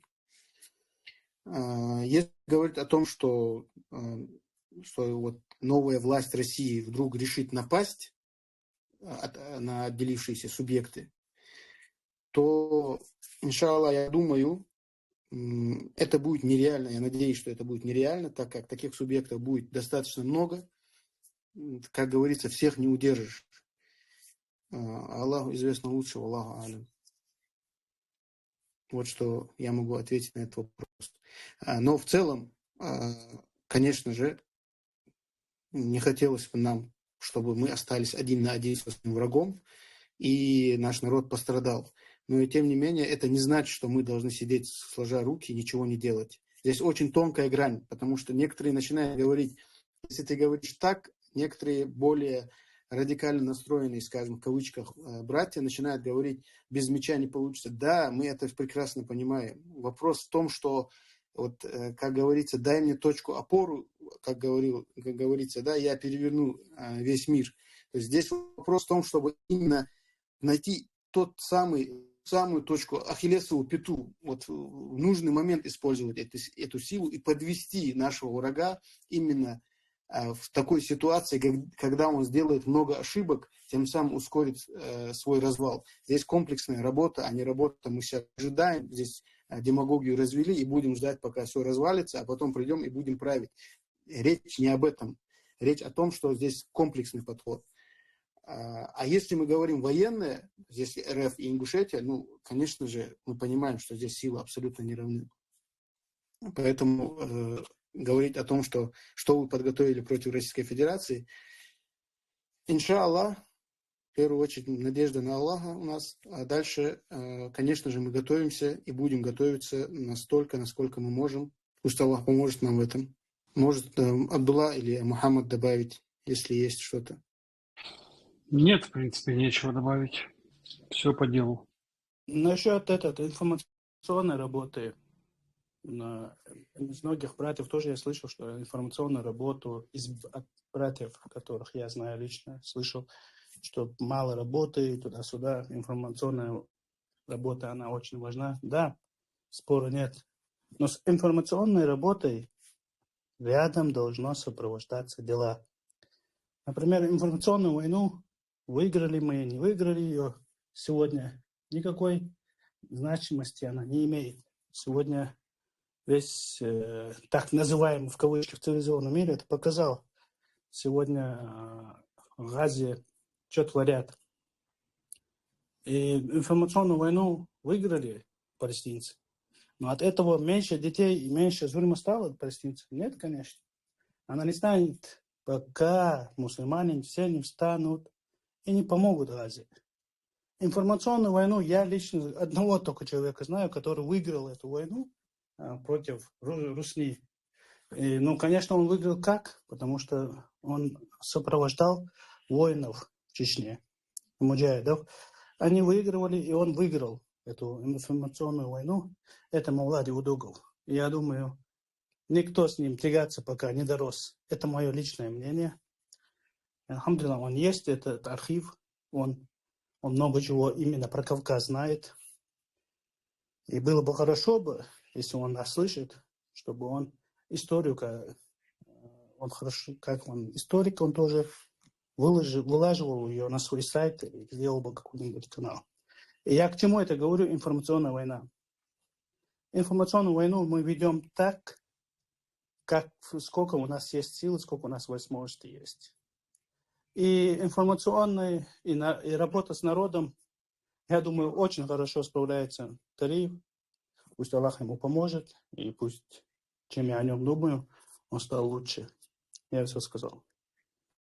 Аллаху амин. Ансар, есть очень много количества вопросов, похожих друг на друга, смысл которых идентичен. Это по поводу, как вступить в джамаат, и есть ли у джамаата некие фильтры, как у, например, НИСО, где не сказать, что полноценная какая-то контрразведка, но что-то похоже на контрразведку. И как на этом поприще ведутся работы? Ну, на этот вопрос лучше Абдулла, конечно, ответить. Микрофон с кого-то шумит.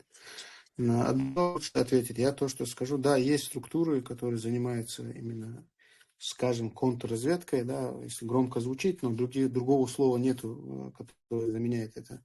Да, конечно же, есть фильтрация, есть контрразведка, есть проверки, которые проходят. Благо, люди, когда этого Абдулла здесь говорил, что мы как бы в этой теме не сегодня, давно нас и дома знают, и мы, соответственно, знаем многих, через кого можно спросить каждого, узнать и так далее. И мы этим занимаемся. Дальше можно, Абдулла более имеется в виду то, что мы можем сейчас сказать в эфире. Абдулла, если пожелает, скажет. Бисмилля, алхамдулилла, это не секрет. Я на связи с братьями, в частности, с Ингушетией, которые находятся. Они все хотят, многие, которые на связи ходят, хотят, чтобы войти в джамаат. Естественно, я им не говорю все как есть. И это в первую очередь для них же лучше. И для братьев других, которые друг друга знают.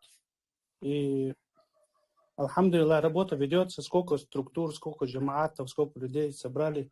Сегодня это говорить, я думаю, это будет неправильно и нецелесообразно. Но работа в этом ведется. И я чуть раньше я сказал, что нас друг друга узнать. Когда он говорит просто имя своего отца или деда, мы можем друг друга узнать и узнать его прошлое и чем он занимается. В многих ситуациях я делал вид, как будто я не понимаю его. Я знаю, что те ингушские муфтады тоже выходили со мной на связь, там, предлагая какие-то вещи, что они сделают это, просто скажи, когда, что. Я делал вид, короче, просто, что не понимаю их. И дальше не вел с ними работу. Да, и они сами тоже потом, может, понимали, не знаю. Короче, об этом говорить долго. Фильтрация есть, работа ведется, алхамдулилла.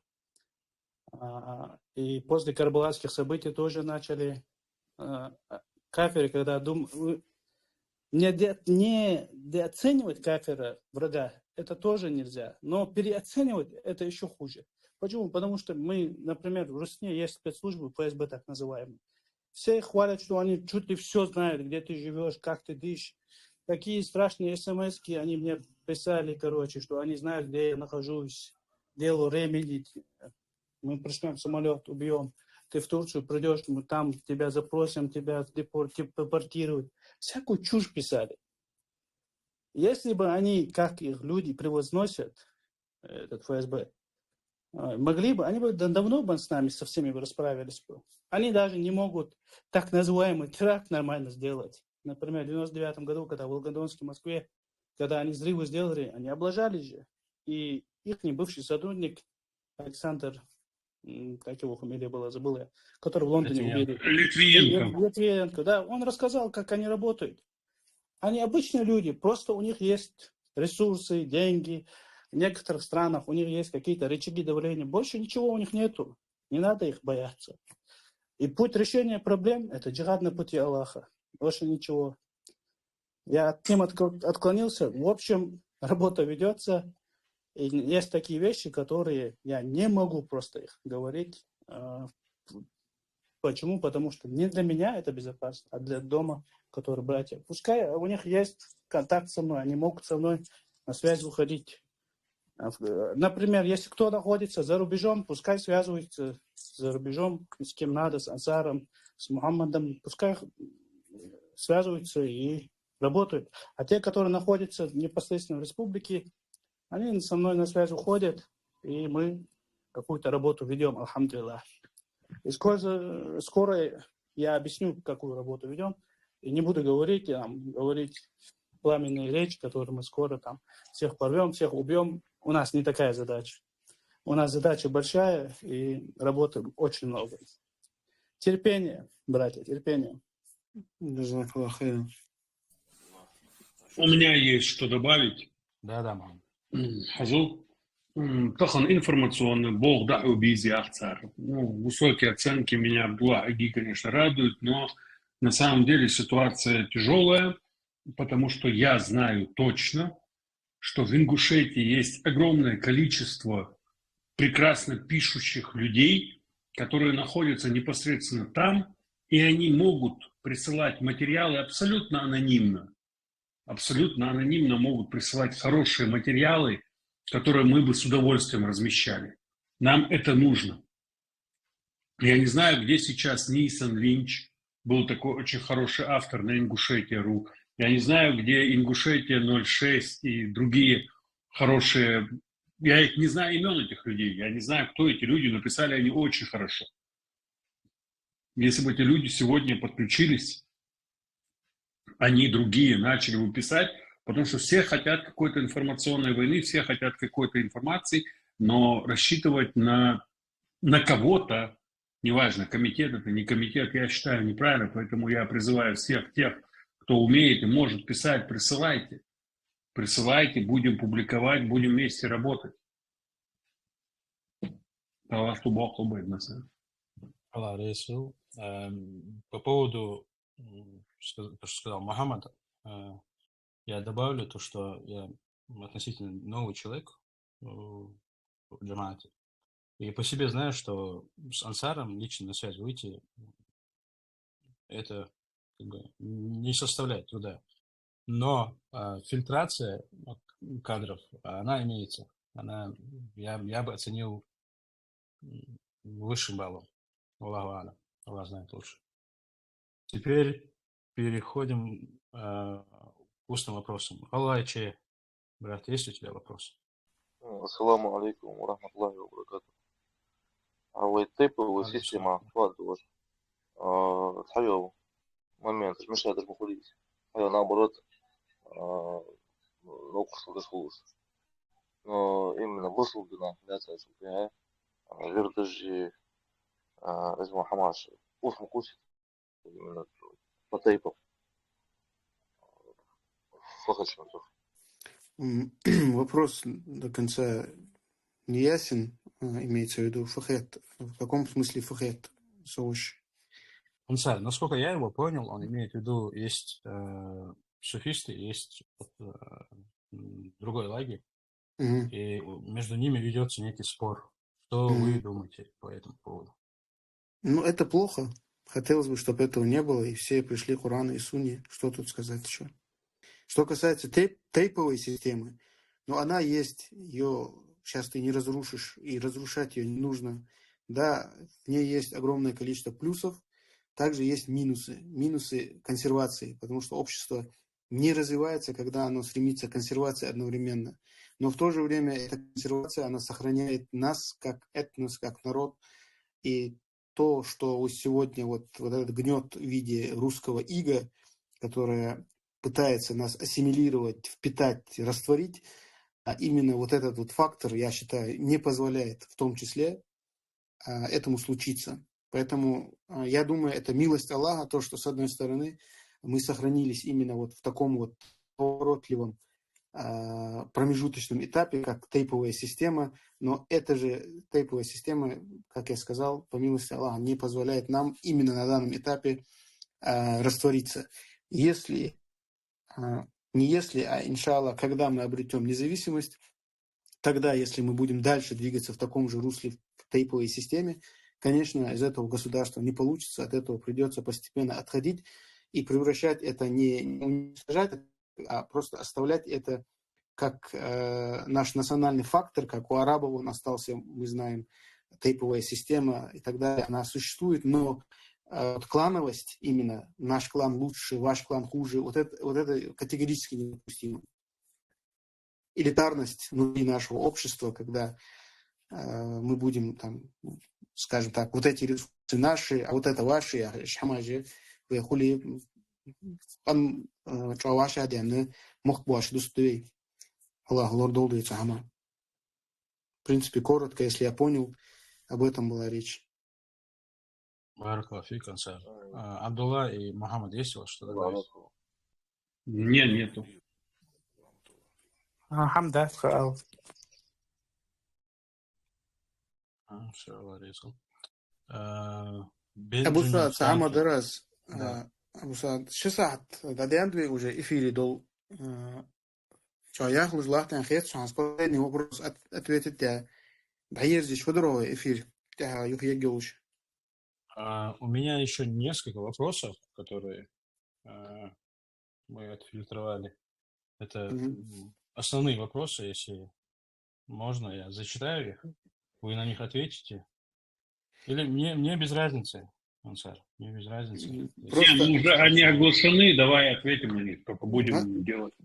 Нет, оглашены там, я в список видел, там уже за 50, за 60 вопросов было уже. Сейчас во время эфира, наверное, пришло еще вопросов 30-40. То есть здесь ты не закончишь и за 5 часов, и за 10 часов. В общем, тогда мы пока прекращаем вопросы из эфира и будем, иншаллах, зачитывать их. Нет, разницы нету. Хочешь из эфира, хочешь дальше, то, что по списку. Я почему так говорю, потому что вопросы, они присланы давно, как бы. Да, это более справедливо будет. Да, если. В общем, я зачитаю тогда 9 вопрос. Так. Говорят, что страны мира и Америка, в частности, не дадут построить государство, основанное на принципах исламского права. Шариатское государство. Должны ли мы учитывать это мнение и брать его за основу?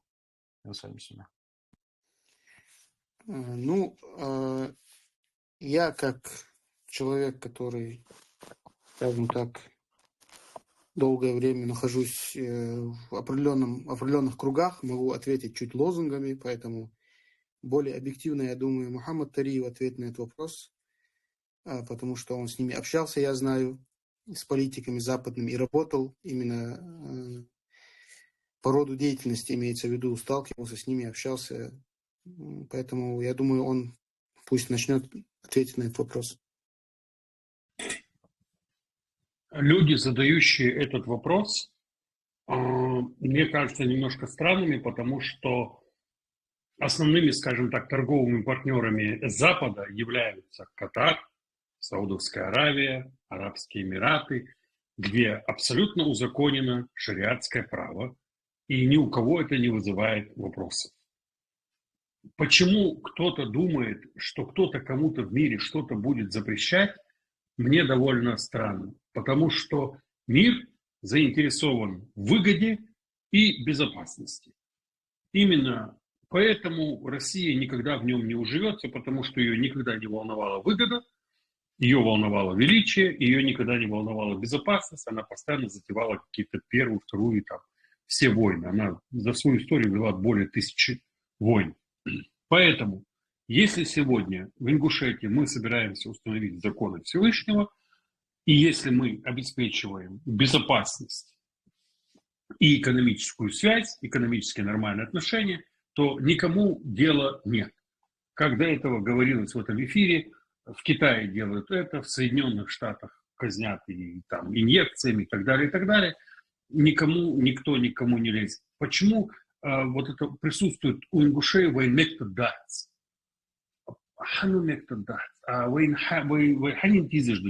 Чтобы вот так о нас озаботиться. Мне кажется, что в первую очередь мы сами о себе должны заботиться, а не ждать, что о нас кто-то позаботится, что-то нам кто-то разрешит или кто-то нам не позволит. Безопасность и экономика – основные два параметра. Все я говорил. Я как понял, Мухаммад, когда перечислял страны арабские, имел в виду с их точки зрения, это шариатские страны, мусульманские страны, и тем не менее они ведут с ними работу и вели, допустим, с той же Саудовской Аравией, и в ранние времена, когда, мы знаем, там закон шариатский соблюдался. То есть здесь вопрос, то, что их волнует, как я понял, два вопроса. Это глобальная безопасность и торговля. Абдулла, есть что добавить?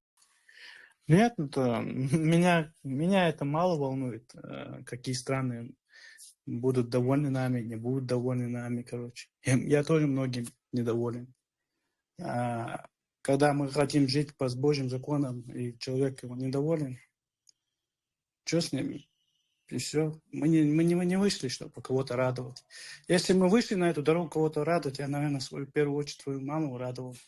Я так и не смог ее порадовать. Просто, как Абу Идрис Раймулла сказал, тем странам, которым плевать на меня, мне 2 раза плевать на них. Вот и все. Баракаллаху фик. Следующий вопрос, по моему мнению, сугубому, я считаю одним из важнейших вопросов в сегодняшнем собрании. Звучит он следующим образом. После победы вы собираетесь устанавливать шариат годами или же сразу? Бисмилля. Ну, соответственно, то, что можно установить сразу, было бы глупо говорить, что мы это будем устанавливать годами. Это решают ученые, учитывая масляха, мафсада, каким образом это будет устанавливаться, что это, какие ахкамы будут первые внедряться, потом последующие и так далее. Что с этим делать, это решать шариатским ученым после победы, иншаллах. Опять же, если спросить меня, конечно бы, я был счастлив, если это произошло бы за 1 минуту. В принципе, все. Абдулла, Мухаммад, есть у вас дополнение? Нету никаких дополнений. В принципе, позицию Абдуллы мы знаем по этому вопросу. Ну, позиция Абдуллы как военного человека, она военная, машаллах. Следующий вопрос. Независимое государство Аллах будет следовать международному праву? Так, это важный вопрос. Ну, для начала коротко объясним, что такое международное право. Для тех, кто не знает, международное право – это система норм, принципов, да, регулирующих отношения между государствами. И оно определяет права и обязанности государств, как взаимодействуют друг с другом. Международное право туда, это не одно право, как бы туда включается множество разных, скажем так, правовых норм, как МОД, допустим, Международная организация труда, МУС, туда входит Международный уголовный суд. То есть такие как бы рычаги регулирования споров между государствами, потом права человека, гуманитарное право, торговое право и так далее. То есть это совокупность договоров между государствами, это и есть международное право, которое мы в целом называем. Теперь, если это совокупность разных договоров, если мы новое государство, приходит ли нам кто-то с пакетом, вот, с этим совокупностью различных законов или договоров, и говорит, вы подписываете вот эти все документы, либо вы не будете признаны как суверенное государство. Так ли это делается? Нет, это не делается так. Если суверенное государство образуется, оно рассматривает вот этот пакет документов, в которых входят различные аспекты международного права, и подписывает те, которые считает полезным и правильным для своего государства. Если оно противоречит внутренней конституции или национальным интересам, они имеют право их не подписывать. На основании этого это не значит, что их не признают или не считают государством. Поэтому, если мы какие-то законы, не законы, скажем так, а отношения хотим выстраивать с другими государствами, то мы уже с точки зрения шариата можем рассматривать каждый отдельный аспект как договор. Если это с точки зрения шариата подходит этот договор, то мы его принимаем. Если он не подходит, мы его отвергаем. Теперь возникает вопрос, а кто-нибудь так делал? То есть это мы будем первопроходцами или такое вообще существует в мире? То ответ очевиден, что, конечно же, такое есть. И самый яркий пример – это Соединенные Штаты Америки. Когда США не подписала ряд международных договоров, конвенций.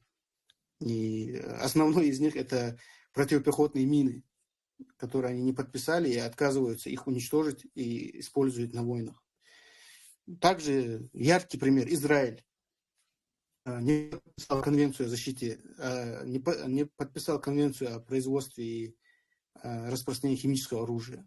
Российская Федерация, мы знаем, что вот недавно был инцидент, когда Путина обвинили в том, что он ворует украинских детей, грубо говоря, и превращает их в русских, то Россия не ратифицировала Римский статут, который известен, да, по Международному уголовному суду.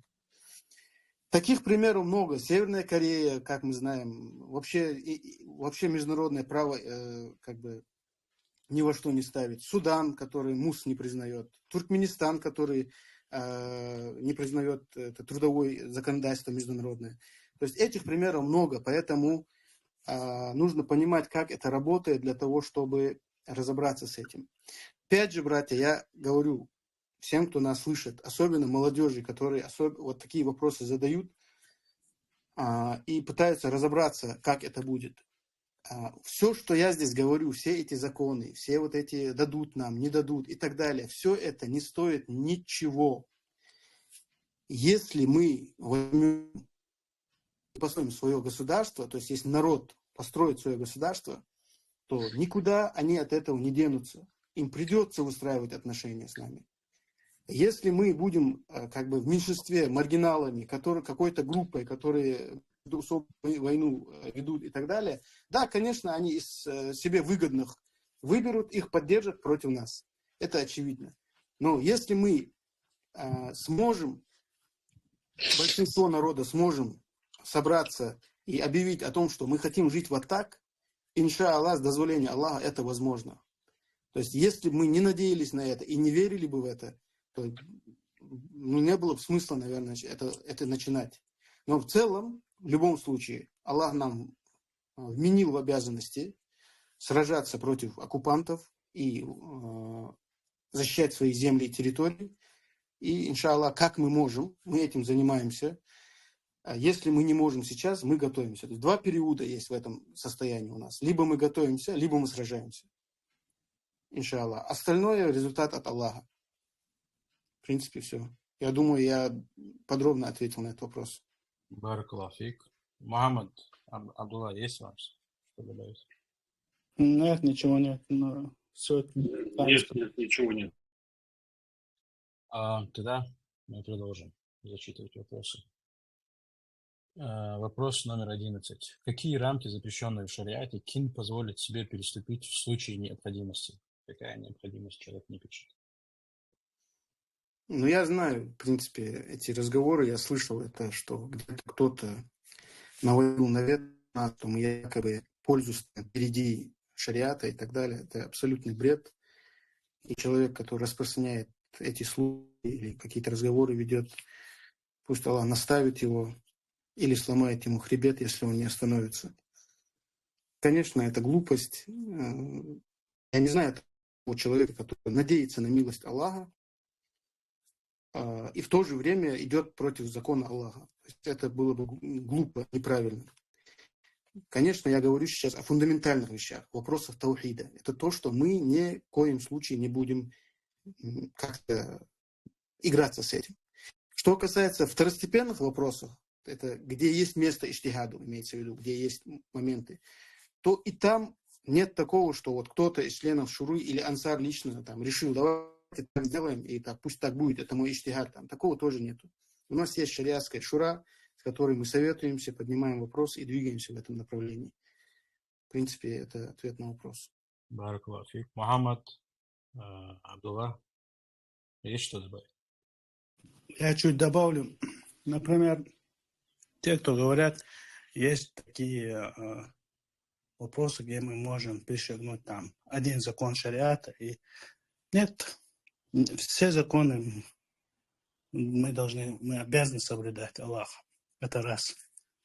Вы все, наверное, известный хадис, сегодня буквально урок был, шейх нам рассказывал, где пророк саллаллаху сказал, я своими словами вам расскажу, может, многие слышали этот хадис. Он описывает человека, путника, который лохматые волосы, у него грязная одежда в пыли. И он поднял руки, делает дуа, просит Всевышнего. И Аллах разве ответить ему говорит, пророк саллаллаху. Если его одежда из харама, если его еда, питье из харама, и все, что он заработал, как бы, есть у него, это из харама. И харамным путем к шариату никто не придет. Истине никто не придет. Я слышал еще, что Умар сказал, что грязью не убирается. Так, кто такие вопросы задает, это глупые вопросы. ни один закон Всевышнего отвергаться ради какой-то выгоды джамааты, братья, не собираются. Вот и все. Мухаммад, Не, мне нечего добавить, все сказано. когда я спрошу, Ансар, ты сказал, что, отвечая на этот вопрос, ты сказал, что ты знаешь, кто это делает, почему это делает. Ты можешь раскрыть этот момент, чтобы слушатели знали, о чем идет речь? Нет, я не буду это говорить. Есть просто люди, которые, я просто знаю, это распространяют, просто не хочу об этом говорить. Я в любом скажу, случае... Ансар, я перебью тебя. Есть люди, которые пишут это в интернете, сами пишут. Они известны как, у них есть свои каналы, пишут комментарии, говорят, вот ингуши, которые находятся в Украине, они игиловцы, они имаратовцы, они удуговцы, они умаровцы. Всякие ярлыками вешают. Они ичкирийцы там и так далее. Еще разные. Кин, мин, чин, вот так вот оскорбительно называют. Эти много есть этих людей, к сожалению. Да, речь идет о таких людях, которые тут, там эти вещи говорят, что якобы мы будем переступать через какие-то веления Аллаха ради какого-то маслихата или блага. Это не так, конечно. В общем, двигаемся дальше. Вопрос, потому что время очень много прошло. Я даже не знаю, как эти люди сидят, нас слушают столько. Баракалафик. Теперь вопрос номер 12. Кому-то, конкретно, по-моему, тебе адресован, Ансар. Ты говорил, что есть действующее военизированное подразделение КИНа на территории Ингушетии. Насколько изменилось положение подразделения после мартовских событий? Это, по-моему, когда братья, некоторые из них шахидами стали. Да, ответить на этот вопрос. Насколько изменились? Изменились они в лучшую сторону, иншаллах. Мы, конечно, мы на связи, мы перегруппировались, те, которые братья дома.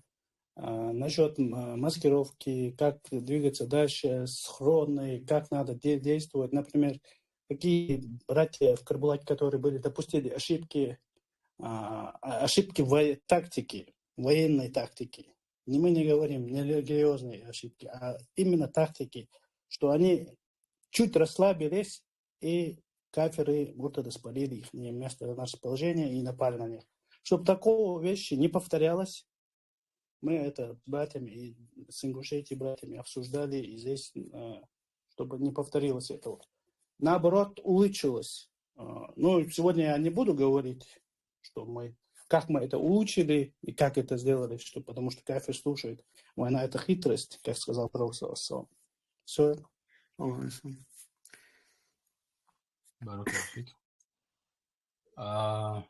Если никому ничего не добавить, я, иншаллах, дальше пойду. Вопрос номер 13. Вас обвиняют в лояльности к таким богословам, как Хамзат Чумаков, Айсай Цичоев и так далее. Насколько вы благоволите к этим личностям? Ты самую соль собрал, что ли, по вопросам? Там, смотри, там есть очень много вопросов похожих, да, по сути. Я вот как-то... Все понял, иншаллах. Ну, в целом, безусловно, у этих людей есть заслуги перед народом. Это даават, который они сделали. Огромное количество людей, которые таухиду были призваны, вызываются отрицать и говорить, это не так и так далее. Это было бы глупо, неправильно, несправедливо. Это есть, эти заслуги есть. И есть и другие заслуги, о которых я не буду говорить вслух. Но что касается вот противоречивых вещей, которые от них исходят, да, которые ты начинаешь вот этот клубок пытаешься размотать и не можешь найти вот край. Вот. Такие вещи выходят. То, что противоречит шариату, по нашему мнению, по мнению ученых, с которыми мы советуемся, а также именно политические ошибки, направленные на легитимизацию оккупационного режима в целом и коллаборационизма в частности. Вот эти моменты мы видим. В любом случае, это их иштихад, я не знаю, так видят они пользу и вред, или они делают это под икрахом, страх перед властью за себя или за весь народ в целом. Валлаху алям, Аллах лучше знает, что они, как они делают. Думаем, здесь я думаю, что вот когда, как говорится, монета станет на ребро, когда этот режим пошатнется, вот именно тогда слетят все маски. И истина покажется истиной для всех. Люди, которые казались лоялистами, они могут оказаться ярыми врагами этого режима. Люди, которые людям казались, что вот это люди, которые вот нужно слушать и так далее, которые казались им на истине, они скинут свои маски, и они окажутся людьми, которые до последнего будут держаться за этот режим, говоря: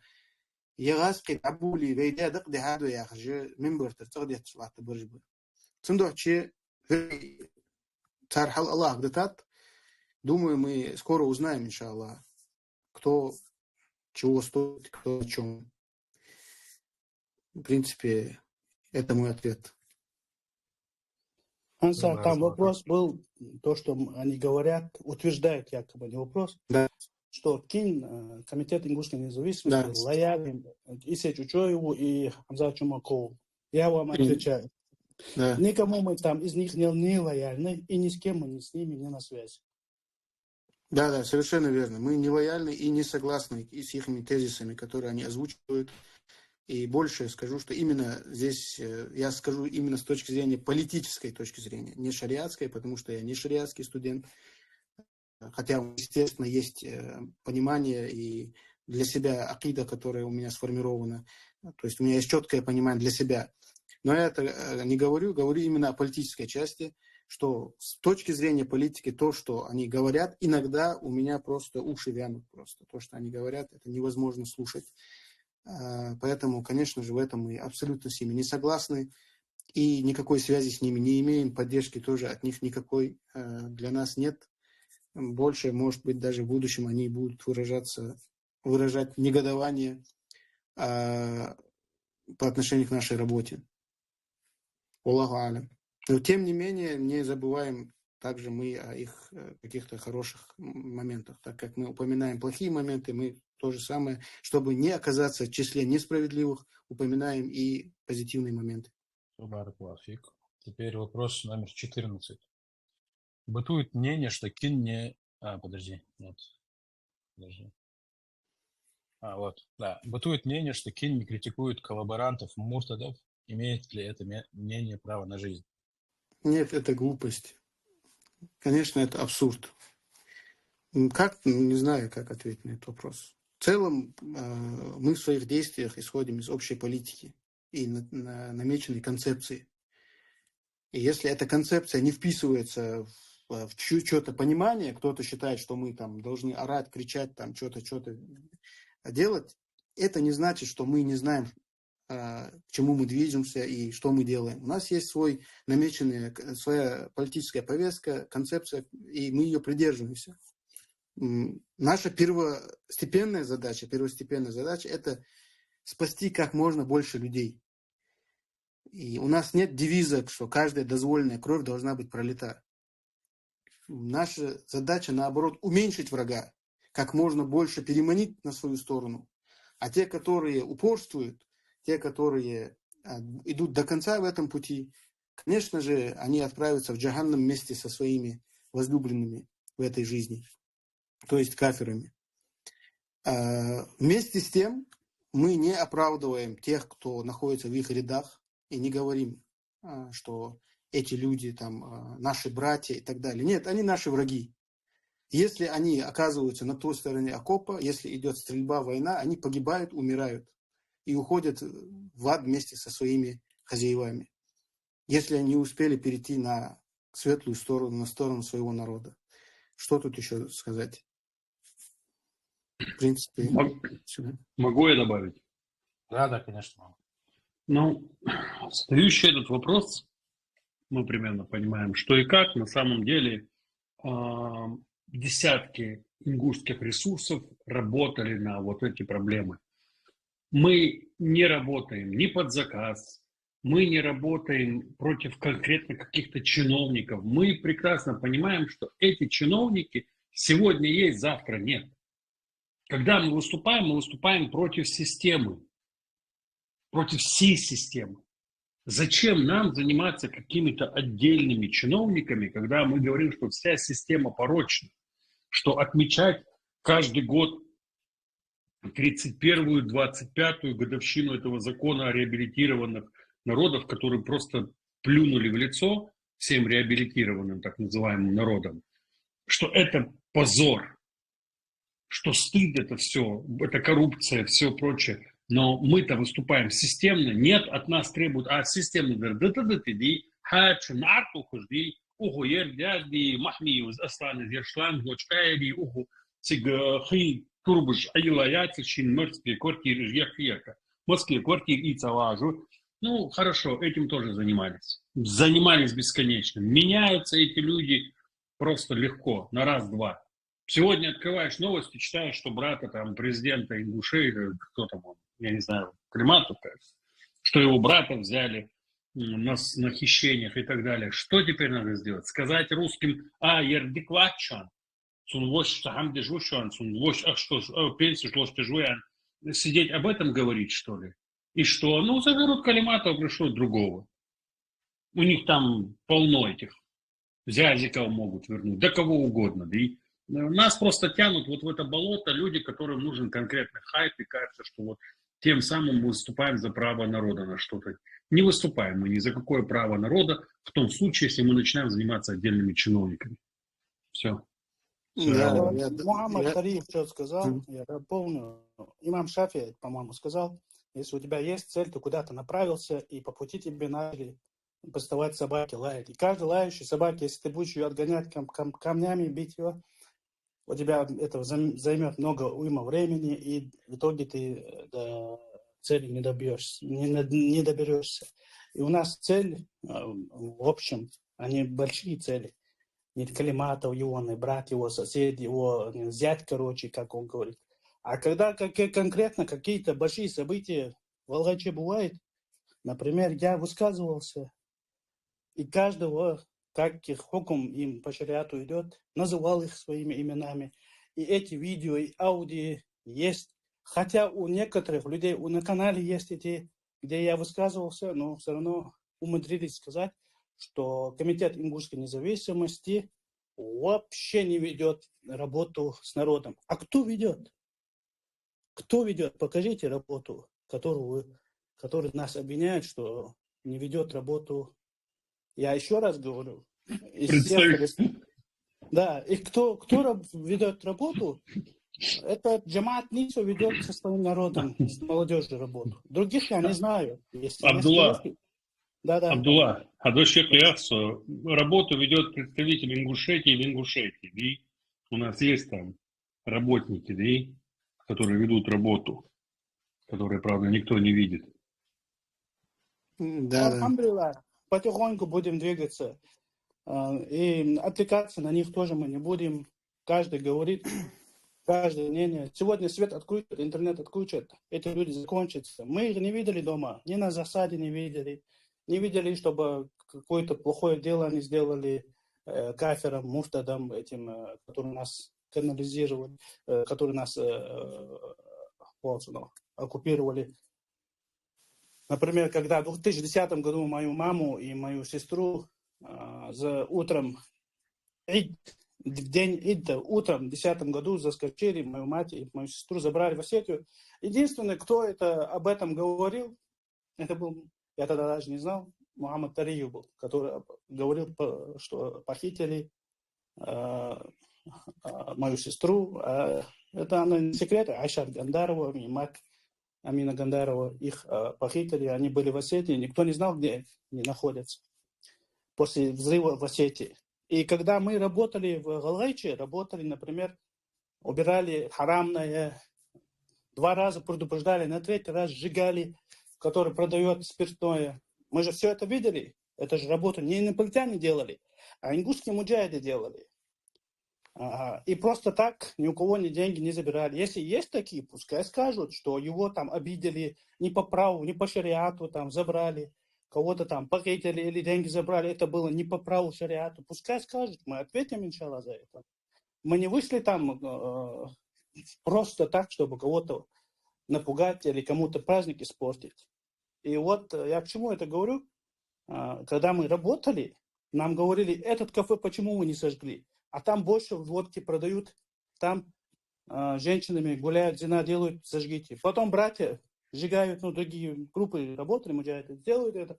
А потом начали говорить, а почему вы на Осетию не нападаете?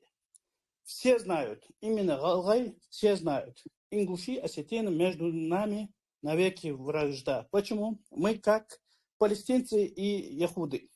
Яхуды, в роли яхуды, это осетины. Мы никогда с ними не примиримся, пока они не покаются, не придут в ислам. Но и когда мы начали работать на территории Осетии, а на территории Осетии было работать трудно, так как у нас граница, эту границу охраняют и ингушские менты, и осетинские. На этой территории трудно было. И когда начали делать что-то, что начали говорить? Да зачем вы убиваете их? А там убиты, мирные жители, а там Как сказал Абу Идрис, рахимуллах, мы воевали так, как нам удобно и как нам дозволил Аллах. Алхамдулиллах, раббил аламин, я все сказал. Баракаллаху фик. Ансар Мухаммад Исулам. Нет ничего добавить. Я, иншаллах, продолжу. Ну, резюмируя все, что сказано, я бы сказал, что Скажи. мы говорим, нужно снести дом, а нам говорят, чтобы мы говорили о плохо сделанной штукатурке или неправильно поставленных окнах. Вот и все. При этом один очень важный момент. Мы никому не запрещаем об этом говорить. Если кто-то это считает правильным, критиковать каждого ингушского чиновника, коррупцию, то все, пожалуйста, белдущий, вперед. Вопрос номер 15. Какое отношение у Кина к таким деклассам единицам, как Абадиев и Бузуртанов? Скажем коротко, не будем углубляться в этот вопрос. С ними лично я не знаком. Если судить по отрывкам тех видеороликов, которые я видел, то можно с уверенностью сказать, что у Бузуртанова явно ментальные проблемы. То, что он говорит, воспринимать всерьез, я думаю, не стоит. Что касается Абадиева, я тоже его не знаю. В его речах проглядывается синдром Даннинга-Крюгера, да, когда он говорит о вещах, которых не сведущ. В общем, мы решительно, конечно же, осуждаем их выпады в стороны, именно в первую очередь. Я понимаю вопрос откуда, поэтому я говорю, что вот именно выпады в сторону братского чеченского народа, и мы это решительно осуждаем. Но справедливости ради я скажу, что и с той стороны есть такие же люди, которые также себя ведут, и такие же фрики, которые всякие глупости говорят. Они тоже есть. Думаю, нам, адекватным людям, не стоит просто обращать на это внимание, если мы их не будем репостить или их как-то распространять. Они просто перестанут это делать. В принципе, вот то, что бы я хотел сказать. Мухаммад Тари может добавить, может быть, я слишком резок в своих высказываниях. Поправьте меня. Нет, я считаю, что ты очень даже корректен и мягок в своих высказываниях. Бузуртанова я действительно считаю человеком, у которого серьезные ментальные проблемы, потому что его речь, то, о чем он говорит, то, как он говорит, это абсолютно на голову не налазит. Поэтому, когда его кто-то воспринимает как серьезного историка, когда кто-то начинает на него ссылаться и говорить, я не знаю, мне в голову не приходит. Я встречал много ему подобных историй с этой и среди других народов, но нет, это неправильно. Баракаллаху фикум. Абдулла, есть что добавить? Нет, ничего, мы же не можем, как я же до этого сказал, как имам Шафи сказал, рахимуллах, если каждой собаке я буду камушками кидать, и этот Льянов, я просто видел отрывки, которые закидывают этого Льянов, как он, Ульянов этот, еще второй, кто там? Ибрагим, да. Еще второй, что там, короткий отрывок там. Я серьезно, Хамдашан. Видно, люди, больные люди, Что, я буду с ними спорить сейчас? Или там с какими-нибудь артистами буду я сидеть и спорить, У нас же задача не побольше, посерьезнее. А кто хочет с ними спорить, их там чморить, пускай, как Мухаммад сказал, давайте флаг в руки, попутного вам ветра.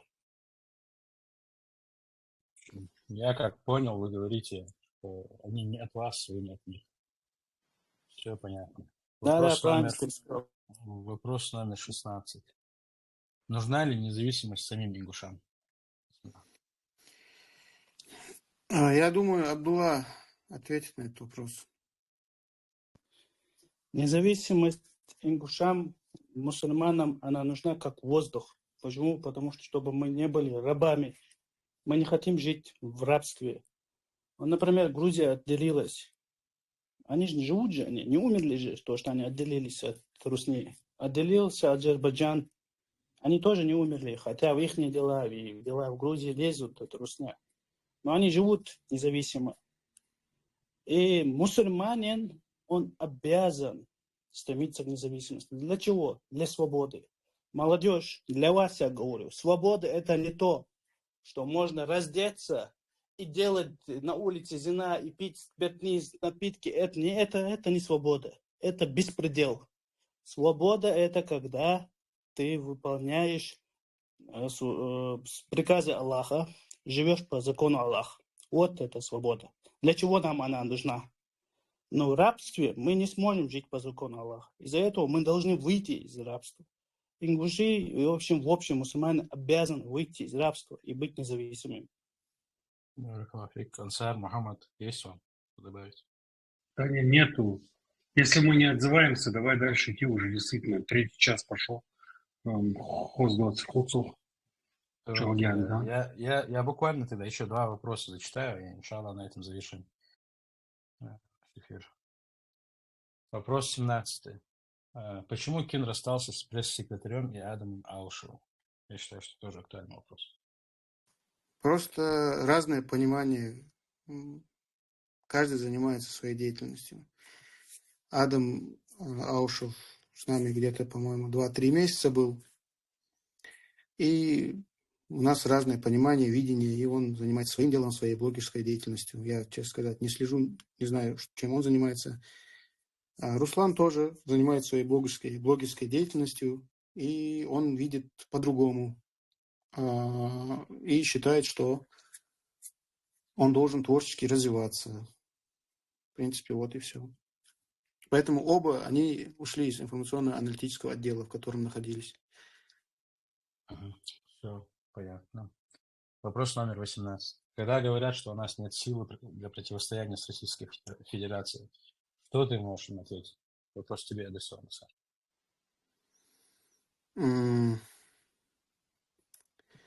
Ты можешь делегировать возможность ответить Абдулле? Да, я скажу просто свое мнение. Здесь, что здесь сказать? Некоторые люди скажут, что это звучит пафосно или это как лозунг.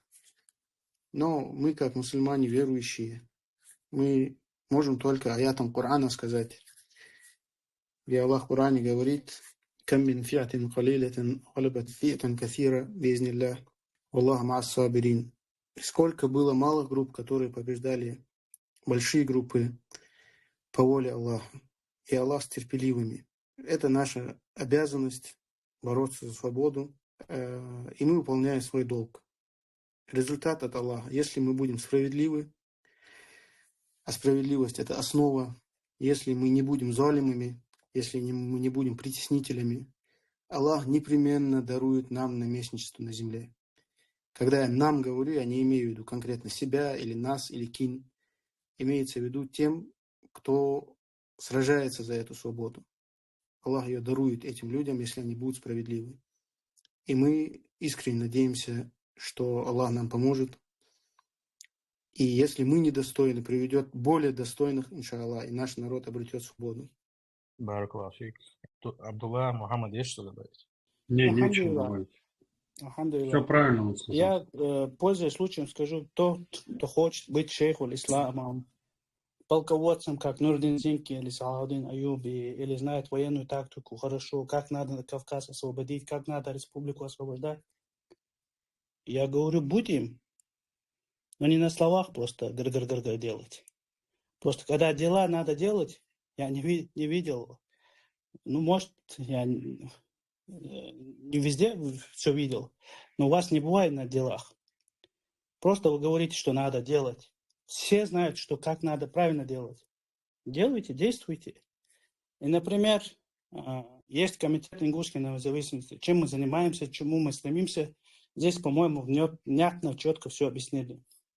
Если есть другие, которые видят это по-другому, проблем нету, действуйте. Но для того, чтобы свергнуть какую-то власть в Ингушетии, а чтобы другого, там, Евкурова какого-нибудь другого или Иванова сюда привести, мы с этим никогда не согласимся, если только будет закон Аллаха. Только с этим мы согласимся. Если у него есть какие-то, но я думаю, нету их, и, иншаллах, не будет. Второй, третьей силы нету.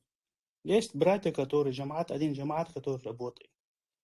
И шутить, и какие-то насмешки делать, которые делают. Эти, которые в комментариях пишут, за каждым лающим собакой мы бегать не будем, но за конкретный человек, кто что-то будет делать, будет отвечать за свои. В первую очередь по шариату будем. Если он не хочет, но по воле Аллаха мы успокоим. Я это не угрожаю, ни ультиматум не ставлю, у Аллаха не делаю. Просто потому что, чтобы не было беспредела, чтобы не было 33 джамаата. Нас и так мало. Хотите работать без комитета ингушской независимости, убивать кафиров и выгнать кафиров из Ингушетии? Работайте бисмилля. Все. Баракаллаху фик. И было очень много вопросов, как вступить в джамаат. Я скажу от себя. Для людей, которые это пишут, братья, если вы хотите чем-то как-то помочь, очень важно, чтобы вы сформулировали, в чем вы гораздо. То есть какое-то IT-направление, какое-то дизайнерское направление. Конкретно вот этой группе, конкретно Тину, если хотите помочь. В чем вы гораздо? То есть что вы можете в первую очередь для Дин аль-Ислам, во вторую очередь для народа сделать, сформулировать это и прислать нам на бот обратной связи, иншаллах, или же Ансар, или один из представителей комитета выйдет с вами на связь, поговорит с вами. И бизнилляхи тааля вместе мы добьемся долгожданной и столь нами любимой свободы. Аллах. Если, Ансар, если вы хотите уйти, мы можем добить эти 7 минут, пускай братья, которым был включен микрофон, они зададут вопросы, если у них есть. Если нет, иншаллах, на этом мы завершим. Баракаллаху фикум всем, все, кто слушали. В принципе, я думаю, мы достаточно долго поговорили. Пусть Аллах поможет нам благом. Также благодарю и Мухаммада Тариева, нашего брата Абдуллу. Джазакум Аллах хайран. Ассаламу алейкум ва рахматуллахи ва баракатуху. Ва алейкум ассалам ва рахматуллахи ва баракатуху. Ва алейкум ассалам.